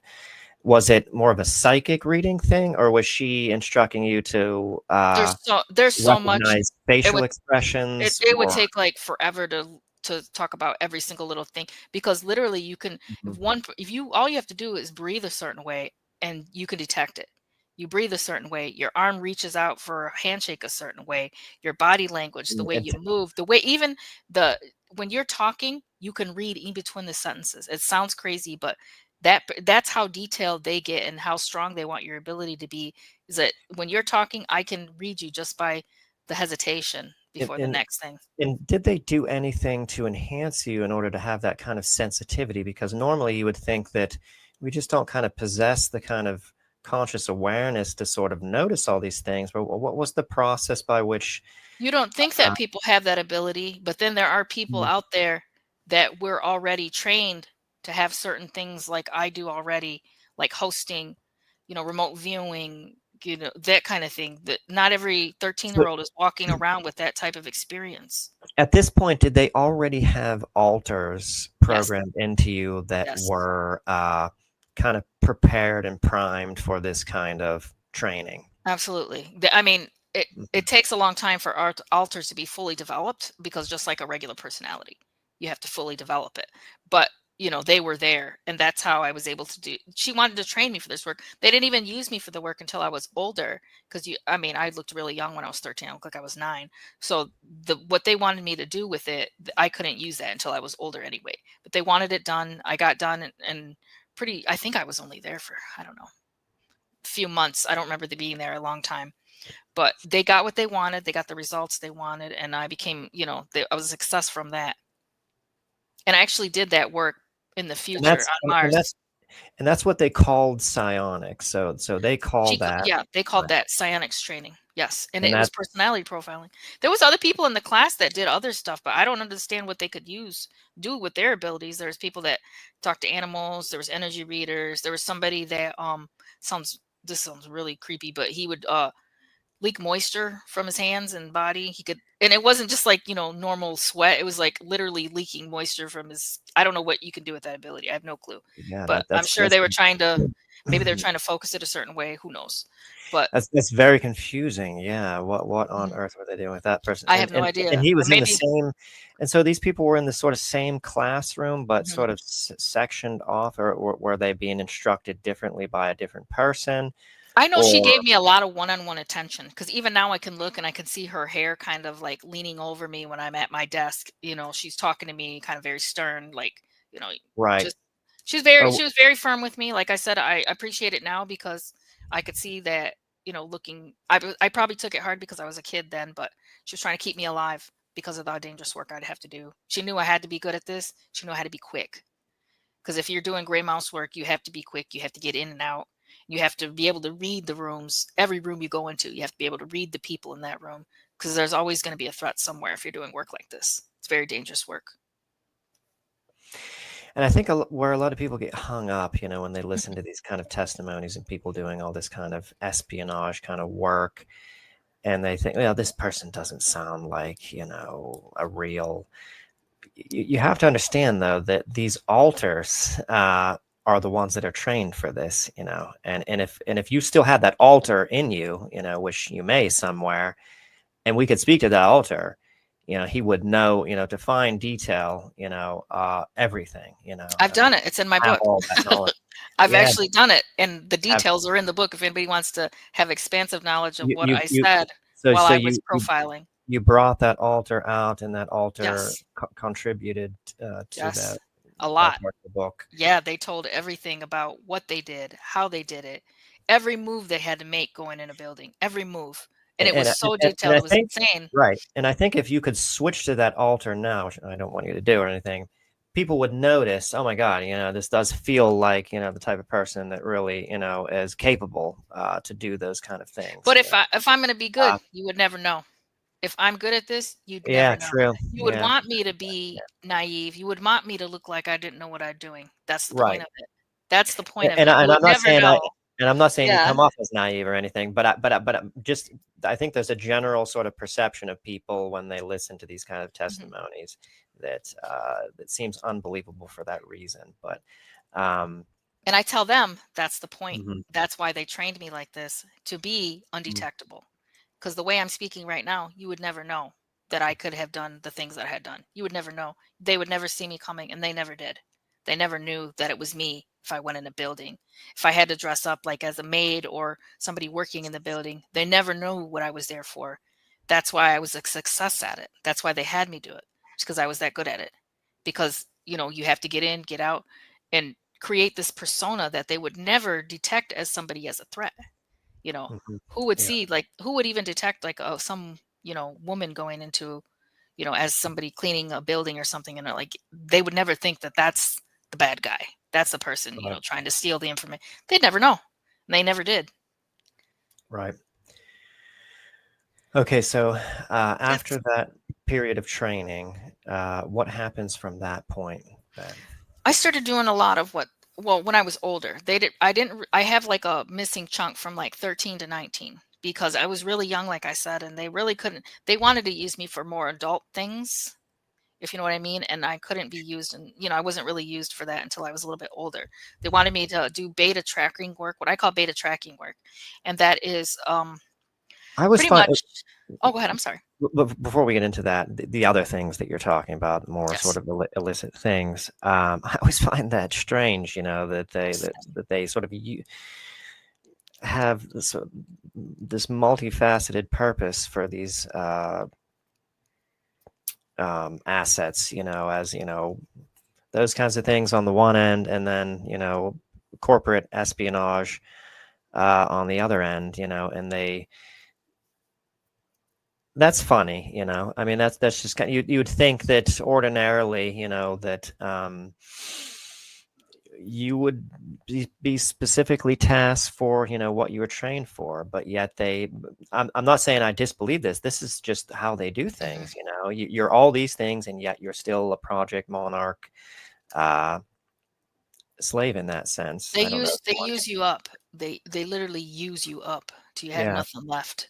And then you become like this thing that in later in life where you don't know who you are, you have all these leftover alters, all these weird memories. They use you up until you become this thing that doesn't even know who you are.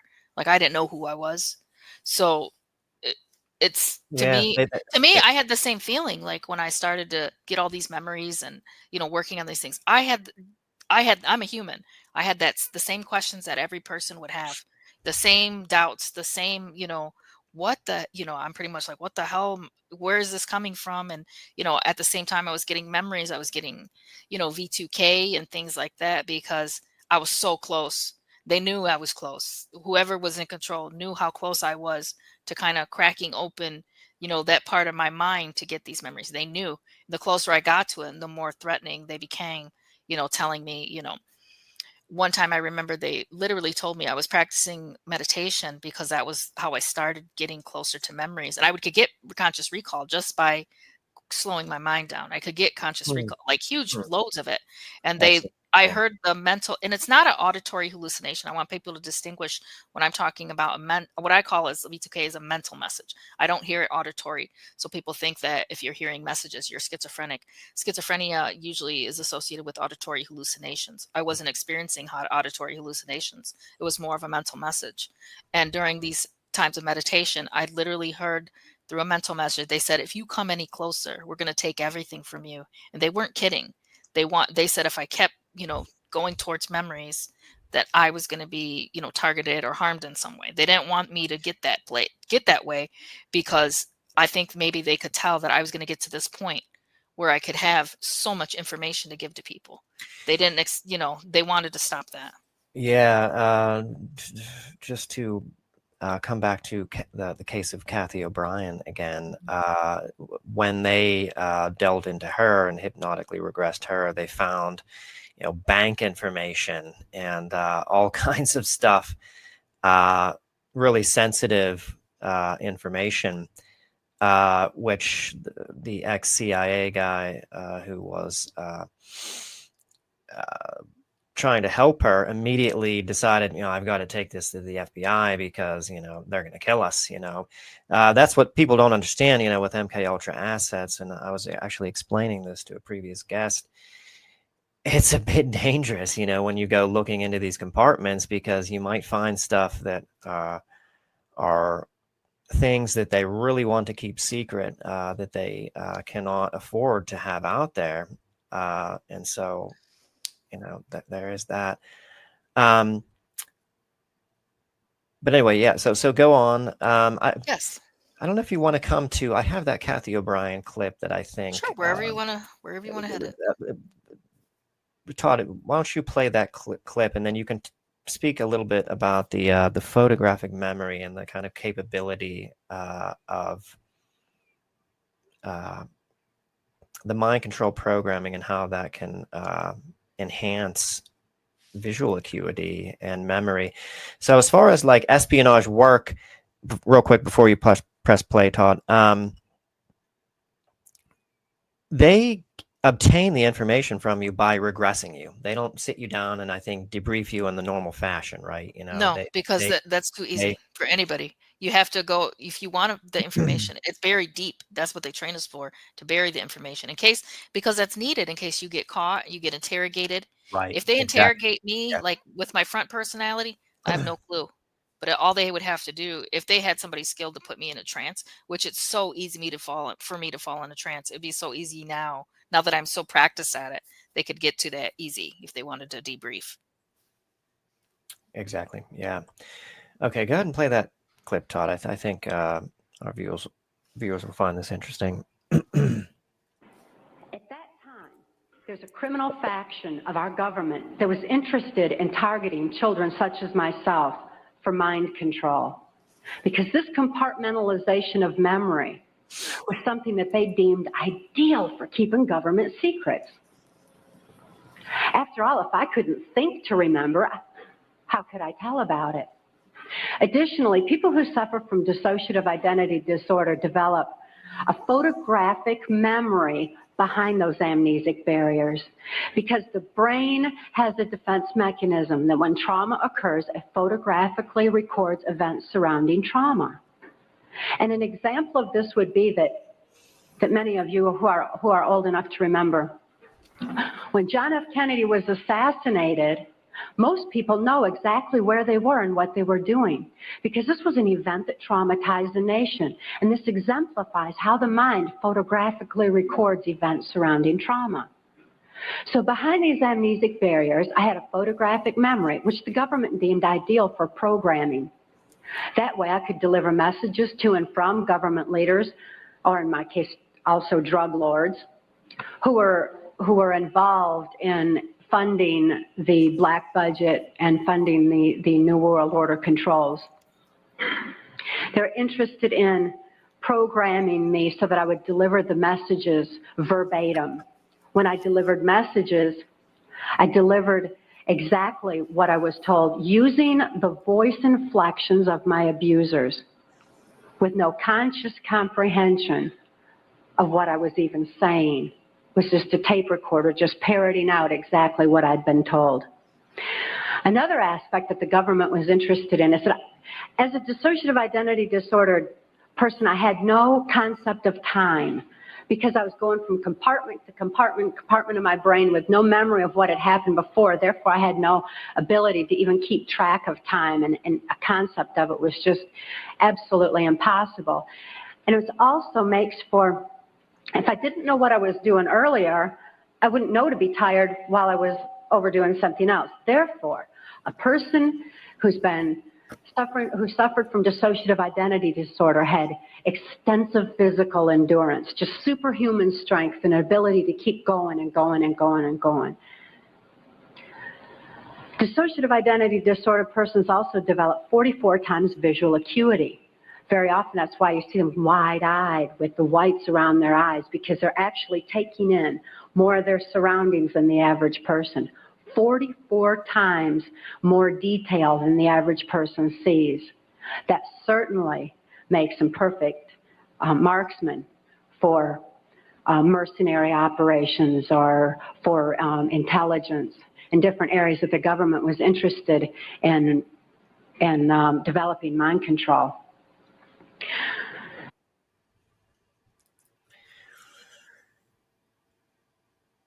So that seems a bit familiar.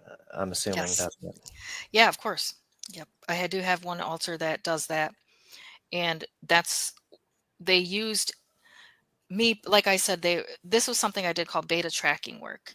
And this was not my favorite work, but it was somewhat more on the easy side, in my opinion, is because they had something called Black Widow programming. And it's just, if they want you to be in a relationship, you'd be in a relationship. They want you to infiltrate someone's life, you infiltrate their lives. And it's all in the matter of intelligence gathering. Sometimes you're just hanging out with this person. Sometimes you're in a relationship with this person. You're dating this person just to be around them, to record. There's an altar in the back recording what they're doing, what they're saying. You're seeing things that are recorded, and sometimes you don't have to, they can't catch you really, because it looks like you're just hanging out in the house. You're somebody's girlfriend who, they don't know. They can't tell that you're the one taking in all their information. They've never been able to tell. Those people hardly ever get caught doing that, because it's so far deep inside you that they have no idea. You could be in a relationship for a whole year that you're told to do, and they would never even know. And then you break up like a normal person, and they just debrief you and take all the information that they needed from your brain. So it's really interesting, yeah, that she said all that. That's, kind of exactly, there's a lot of passages in my book about different programs that I had to do that infiltrate somebody's life and kind of record what's going on behind me.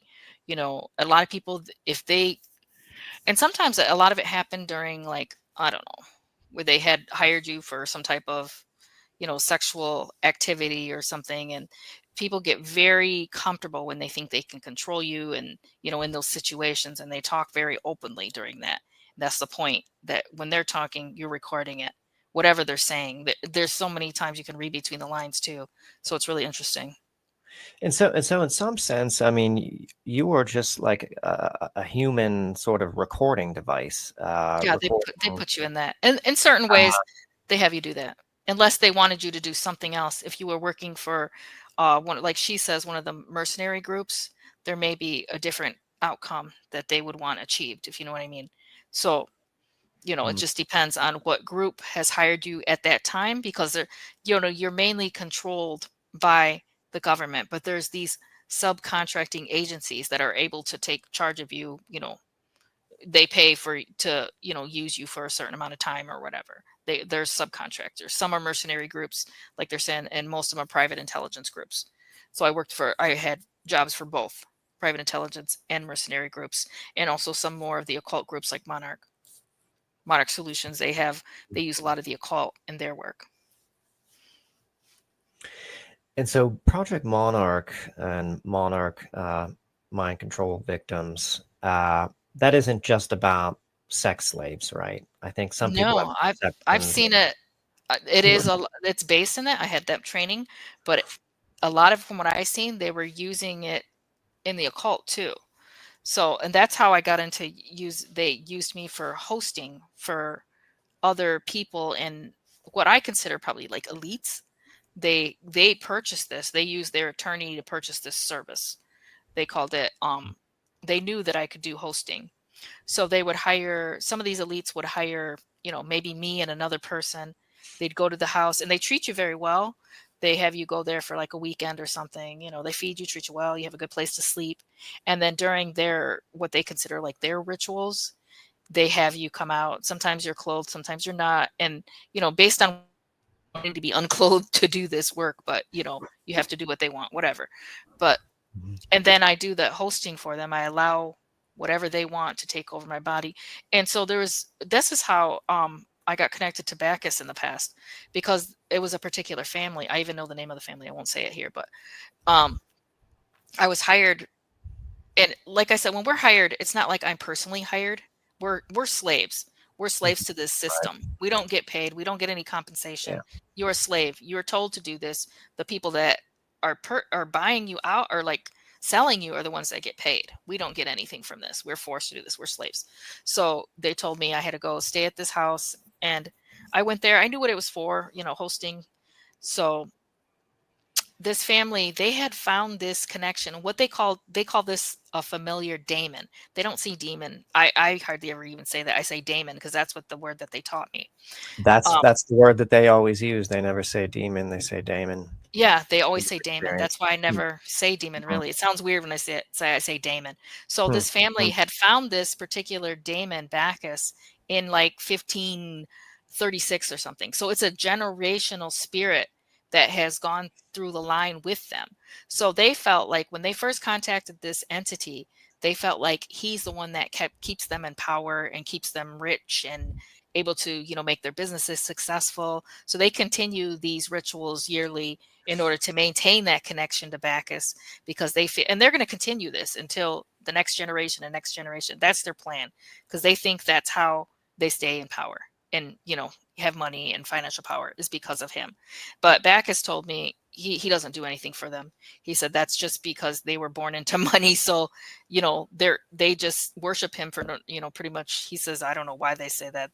I have nothing to do with it, So this time they had me go to the house and they wanted to, this was their yearly ritual or whatever. It's really expensive, I guess. I don't know. I want to say, if I'm remembering right, if I'm looking at it, it looks like it's $230,000 for a weekend to do this. I don't know if that's real. That's just the number that I had. So wow, they had me go there for the weekend and I would do the hosting. And sometimes, and this particular day, there was another gentleman there. He was, unclothed, and they wanted him to do it too. But me, I was good at it. There's other people that can do this, but when I did it, I let Bacchus take over my body. And they wanted, I think they want a different experience. They watch a lot of movies.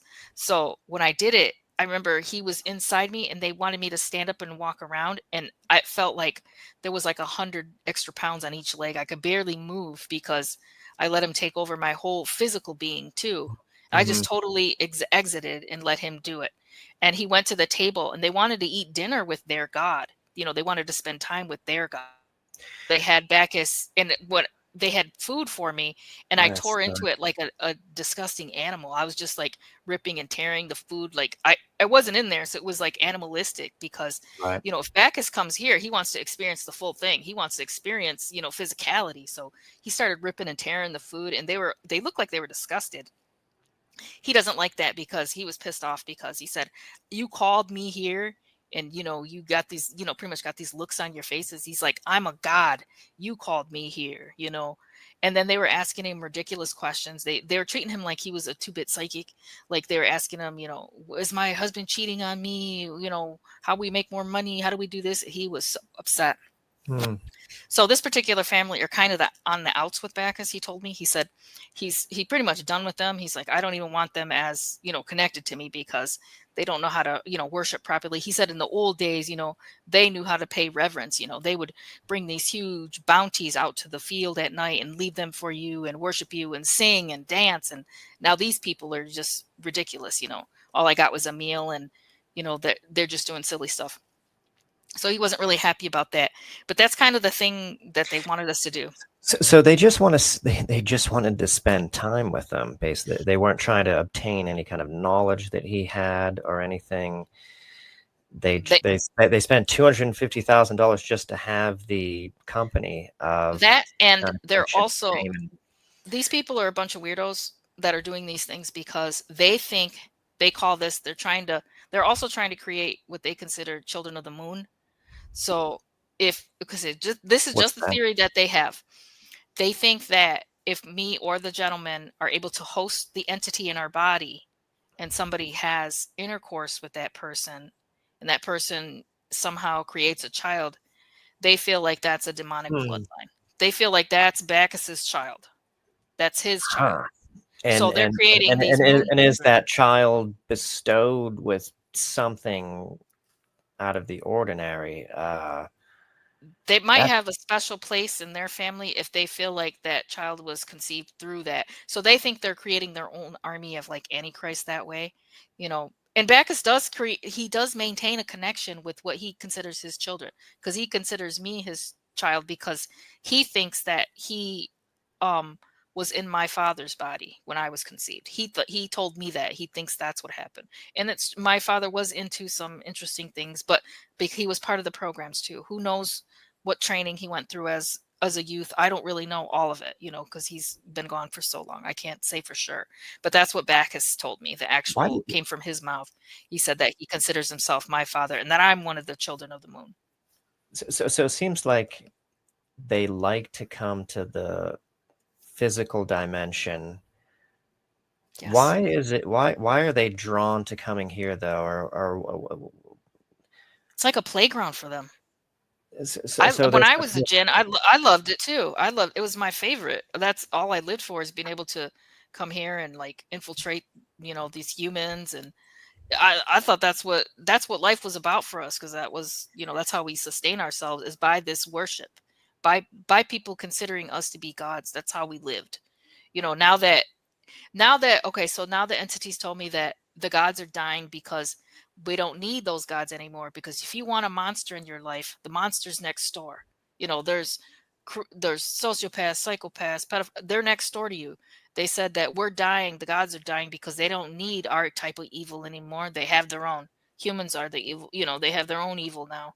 And so that's why the gods are dying. That's what they told me. So I thought that was really interesting concept, that they say that, the monster's next door now. It's not in your dreams anymore. He's living right next to you. Yeah, I guess that's interesting. Yeah, that's true. I wanted to get into Mars and stuff, but we've only got 15 minutes, so maybe we'll come to that in another podcast. Sure. Yeah, it sounds great.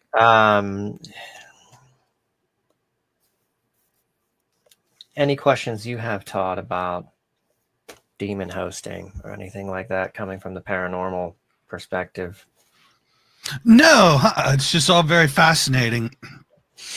Talking about the jinn and things like that in coordination with the MK Ultra stuff.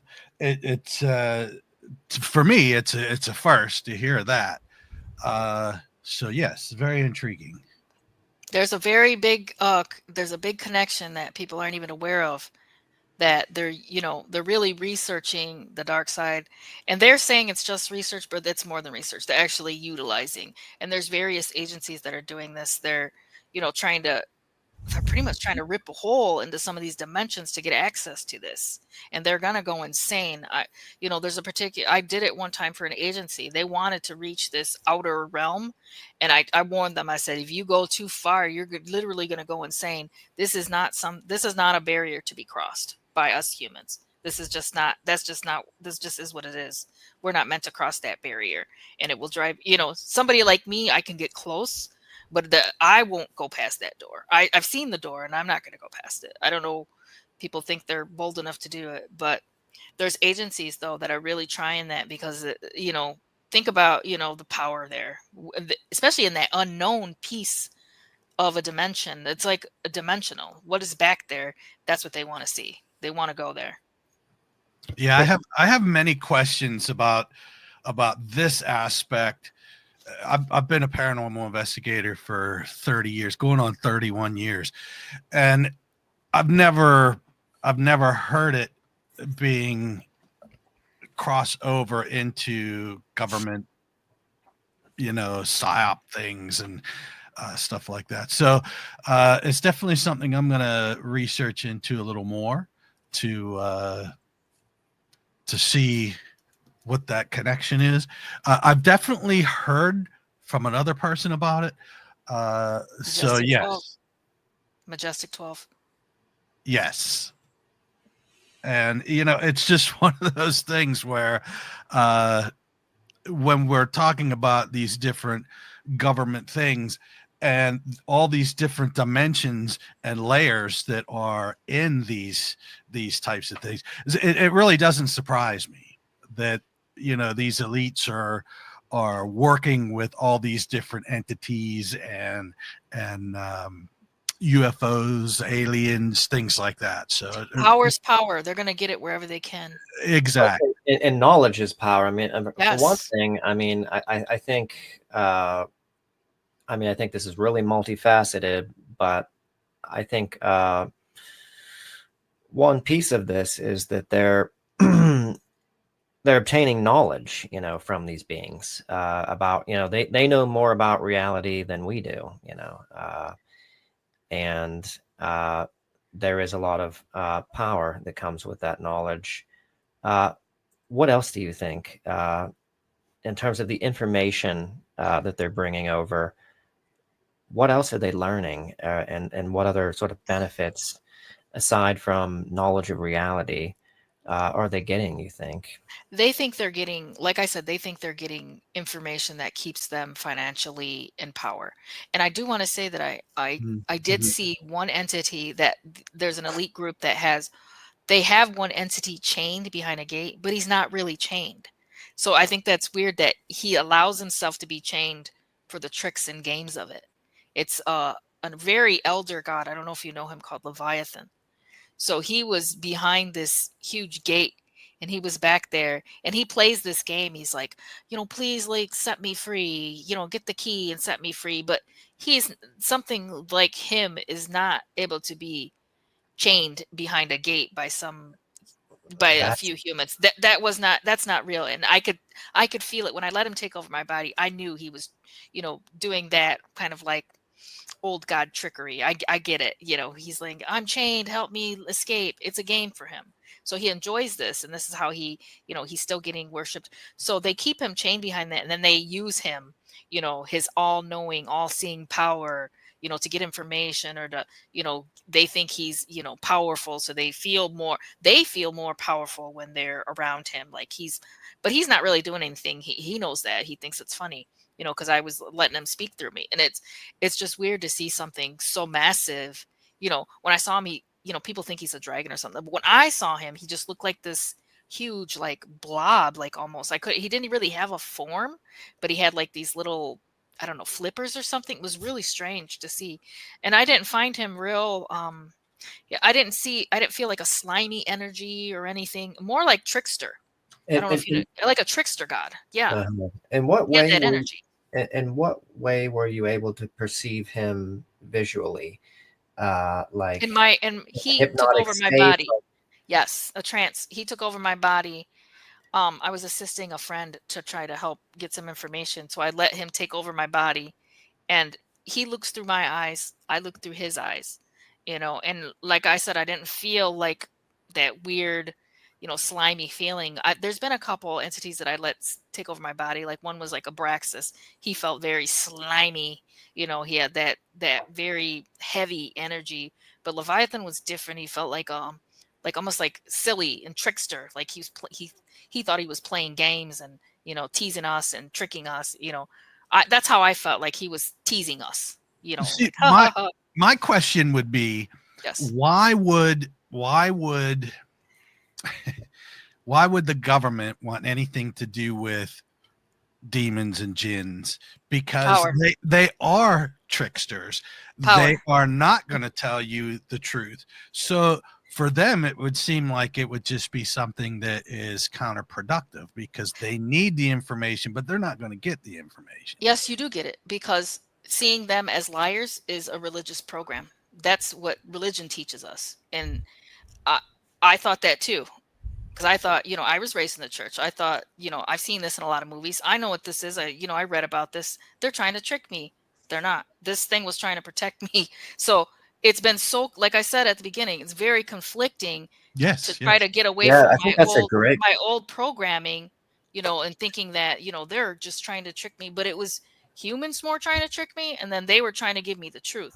So I've gotten so much truths from them. That's why it's kind of turned me around. Like, I don't know. I think I don't want to say I believe or disbelieve anything I've seen. It's just, this is the experience, and I want people to, just look at it and just have an open mind. There's things out there we just don't know, and that we've been programmed to think a certain way. And what is going to happen if it really wasn't that way that they've trained us to believe? Then what? Then what's there to be afraid of then if it's not like what we thought? then the government can't control us. These people that are in power, they won't be able to control us as much if we're not afraid of what they taught us to be afraid of. That makes sense. It makes sense. But to me, it just, I can't wrap my head around a jinn or some other demonic force having a purpose for people like us. It's just. But think about it. Think about it right now. You are talking to a jinn. You're talking to a demonic entity right now. You've let me have a platform on your show. So in a way, you have, opened yourself up to something different and something unexplained and the unknown. You've opened yourself up to it, and you're not harmed. There's no whirlwind. There's no tornado, of this, kind of what they consider like ultimate knowledge. There's been no harm to it, except for learning. So it's different than it's been different for me and what I thought before, like my whole life. Everything changed when I was able to, get this information and really expand on it. This is nothing like I ever thought I could find. This was more than I ever thought would be there for me to find. And I just want to add, because really that's a great question, Todd, about, how do they get around the deceitfulness of the entities and obtain things that are useful? Right. that I don't are find it, but that's the thing. I don't find the entities deceitful. I find humans deceitful. The entities have told me more truth than any human has. Well, could it be that the entities are steering you to believe that what they're saying is the truth? Why would they need to do that when I'm already one of them? But that's a religious programming. That's something from religion. That's from myths. That's from religion. That's not from me. This is my own experience. I'm not using religion to view it. So it's different. And also there's, this dynamic. They want things from us or from the government. They want rituals and sacrificial rituals and the energy from they don't that. Want sacrifice. Or at least some of them do. I mean, no, I've never met one. I've only met one. Well, then what? So they want reverence. How do you square then? Just they want reverence. All of the, going back to antiquity, the rituals that were performed by various by humans. Societies. That's performed by humans. But it's performed by humans with being told by demonic forces. Unless they had a host to tell them to do it, like me, then how would they know who's telling them? Well, I would imagine if you're really, but it's just imagining. Unless you're really there and you're doing it, it's just imagining. You're going by old, views of what we thought this is. I thought the same thing. Trust me. Do you think this wasn't mind expanding for me? It was out of the ordinary for me to see the reality and for me, that was so different from what I had been raised to see. Like I said, it was very conflicting. And I don't want you to think that we're I totally get it. No, I get this every time. It's fine. I love we're talking just about trying to elaborate to try to make more sense of. Yeah, and I just think it's so important to people to know that it is based in a certain fundamental programming that many of us were brought up in, and not just that, but also movies, myths, books. You're going by that. We're all going by that. We all did. It's not from direct experience. Like mine is from direct experience. That's why it's different. So I'm not going to say you're wrong in thinking that all the entities are deceitful. If that's what you want to believe, that's totally up to you and your decision on what you want to see in the world. And that's what they told me. It's your decision what you want to see in the world. Well, if you want to consider me to be evil, then I can be. That's what Lucifer told me. He said, if you want me to be the villain in your life, I can be, because I will make that sacrifice for you to be that person, to come in and harm your life and be that scary person. If that's what you need, I'll do it, he said. But he said, that's not really who I am. He's like, I'm way more than that, but I'm also less. Just like God, he said, I'm everything and nothing at the same time. So he said he doesn't feel harmed when we consider him to be the Prince of Darkness. He said, I am not that thing, but it's okay if you see me like that. He said, I know what the books say. I know what it's been talked about since the beginning of time about who they think I am. But Lucifer said, I am really not that person. Right. And It's I'm so not interesting. It's so amazing to hear this. Yeah, it's so amazing. sure. And I'm not trying to uh, associate any of that, but I'm just wondering, how can a person Mhm. take their word as factual? Because If, but if it's not, but you're going by a religious program. When you're considering saying they're lies, that's a religious view. well, Because yes, where are you getting that idea from? but where would you get the idea that they're telling you the truth? Because that's my experience. If your experience is religious, you'll have a different experience. My experience is being closer to them and coming straight from their mouths. Your idea of it is from a book, is from movies. No, Mine is I from don't. direct experience. I don't practice any of. I'm not a Satanist. I don't practice. I want to make that clear because I thought I made it clear at the beginning. I'm not a Satanist. I don't practice any religion. Sure, I don't sure. subscribe to organized religion. That's not my thing. I'm spiritual. So this is Right. an experience I've had by my abilities to get this information. I'm not trying to force anybody to believe in demons or that demons are good or bad. Sure. I'm neutral on it because that's how I viewed it myself, is that they're a neutral party in it. Right. They can And be what you want them to be in your world, just like anybody can be, based on your perspective. that's correct. And it's based on your experience. So your experience to you is completely what you Different believe. from somebody else. Yes, No, it's exactly. not just what I believe, it's a direct experience. I don't consider it a belief system because I don't believe in demons. I've connected to them by direct experience. Correct. Well, I will tell you what, this is a fascinating subject, and there is so much that I would love to delve into, Olivia, with you, especially. Yeah, thank you so much. It was so I think interesting. I think there's just immense value to Yes. get information straight from the horse's mouth, as Yes. far as, not to use an animal term, but straight from the source about their philosophy, how they think, what they think they're doing. I think you don't get that kind of direct feedback from them that often. There's such a mystery. I mean, I will grant that there's so much difficulty in getting direct information about these entities and different forms of consciousness, that I think this just brings immense value to just hear it straight from someone who has been that, who has lived that life, and who knows about it. Yes. Yeah, we didn't get to talk about me being a praying mantis. I saw somebody mentioned it because I used to be Yes. a mantid being in a past life or parallel life, and I've got so many direct details about their life. It's amazing. They've had such an amazing lifestyle. I love it. I love talking about the mantids. So, there's a lot more to it than just me being able to talk to demons. I've been able to, look into an entire world of some of these other races and how they live. And it's nothing like we would expect, especially for like the mantids. They're very spiritual beings, very advanced spiritual beings. They have their own culture. They have their own social system. They're a hive mind, but at the same time, and they follow a queen, but she's more than just that. They're very connected to each other, and they have a lot of mythology built up.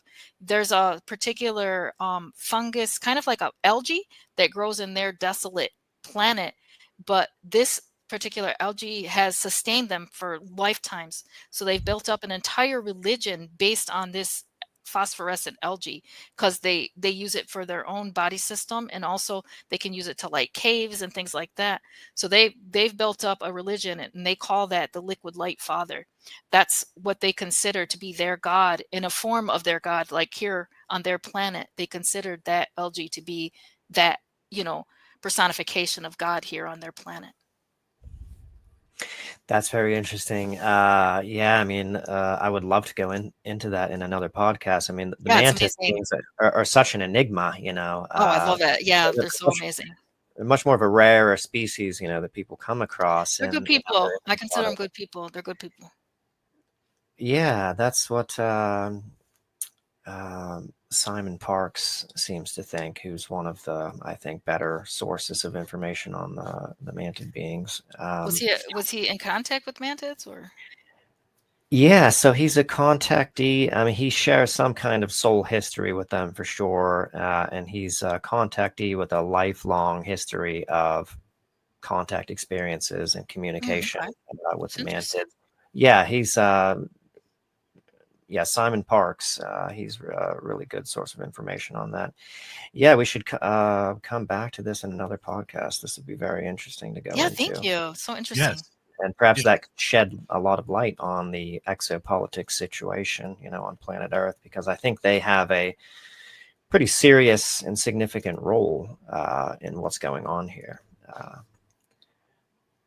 So, yeah, we'll have to do that. Yeah, I think that there's a lot more that we need to discuss. And like I said, Olivia, I'm not trying to disprove you at all. I'm just trying to wrap my head around it. Yeah, it's information that it's not really readily available. So it's going to take time for people to, ingest it. It just does. I'm aware of it. That's why I wrote books. So it's the information's there if people want to seek it out and just to see, a different perspective on things. Yes, and it's very fascinating. It's very fascinating, and your experience is your experience, and that's why you are here. We want to know about these experiences and what you've been through, because everyone's is different.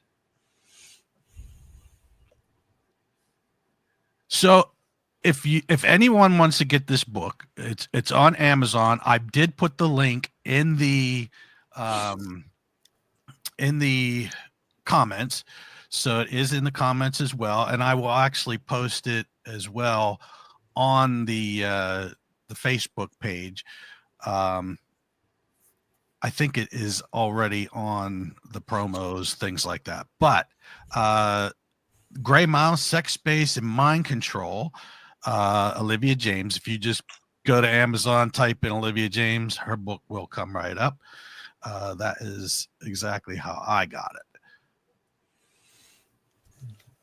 Olivia, you still with us? Yeah, thank you. Yep. Okay.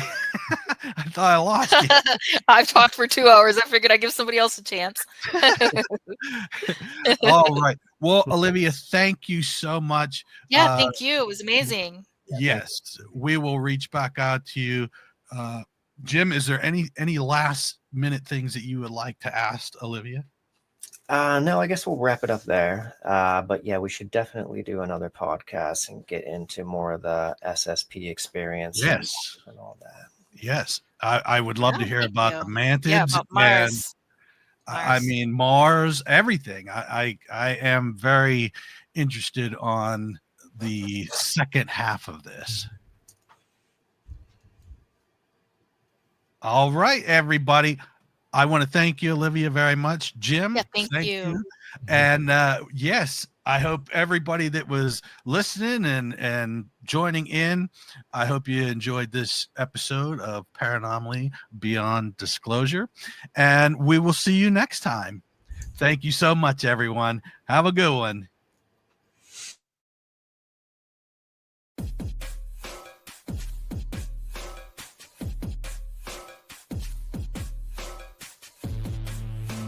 Thank you for tuning in with us tonight. We hope you enjoyed this episode. Please be sure to like, subscribe, and follow to receive notifications when new content is made available. A Paranomaly Beyond Disclosure is looking to talk with ufologists, researchers, investigators, contactees, abductees, channelers, and more for upcoming shows. Or if you have stories, photos, videos, questions, suggestions, or comments, please contact us through Messenger or email us at paranomalypodcast@gmail.com. And you can also visit us at paranomalypodcast.com for more content and information, including all our social links. I thank you again for watching or listening, and we hope to see you on the next episode of Paranomaly Beyond Disclosure.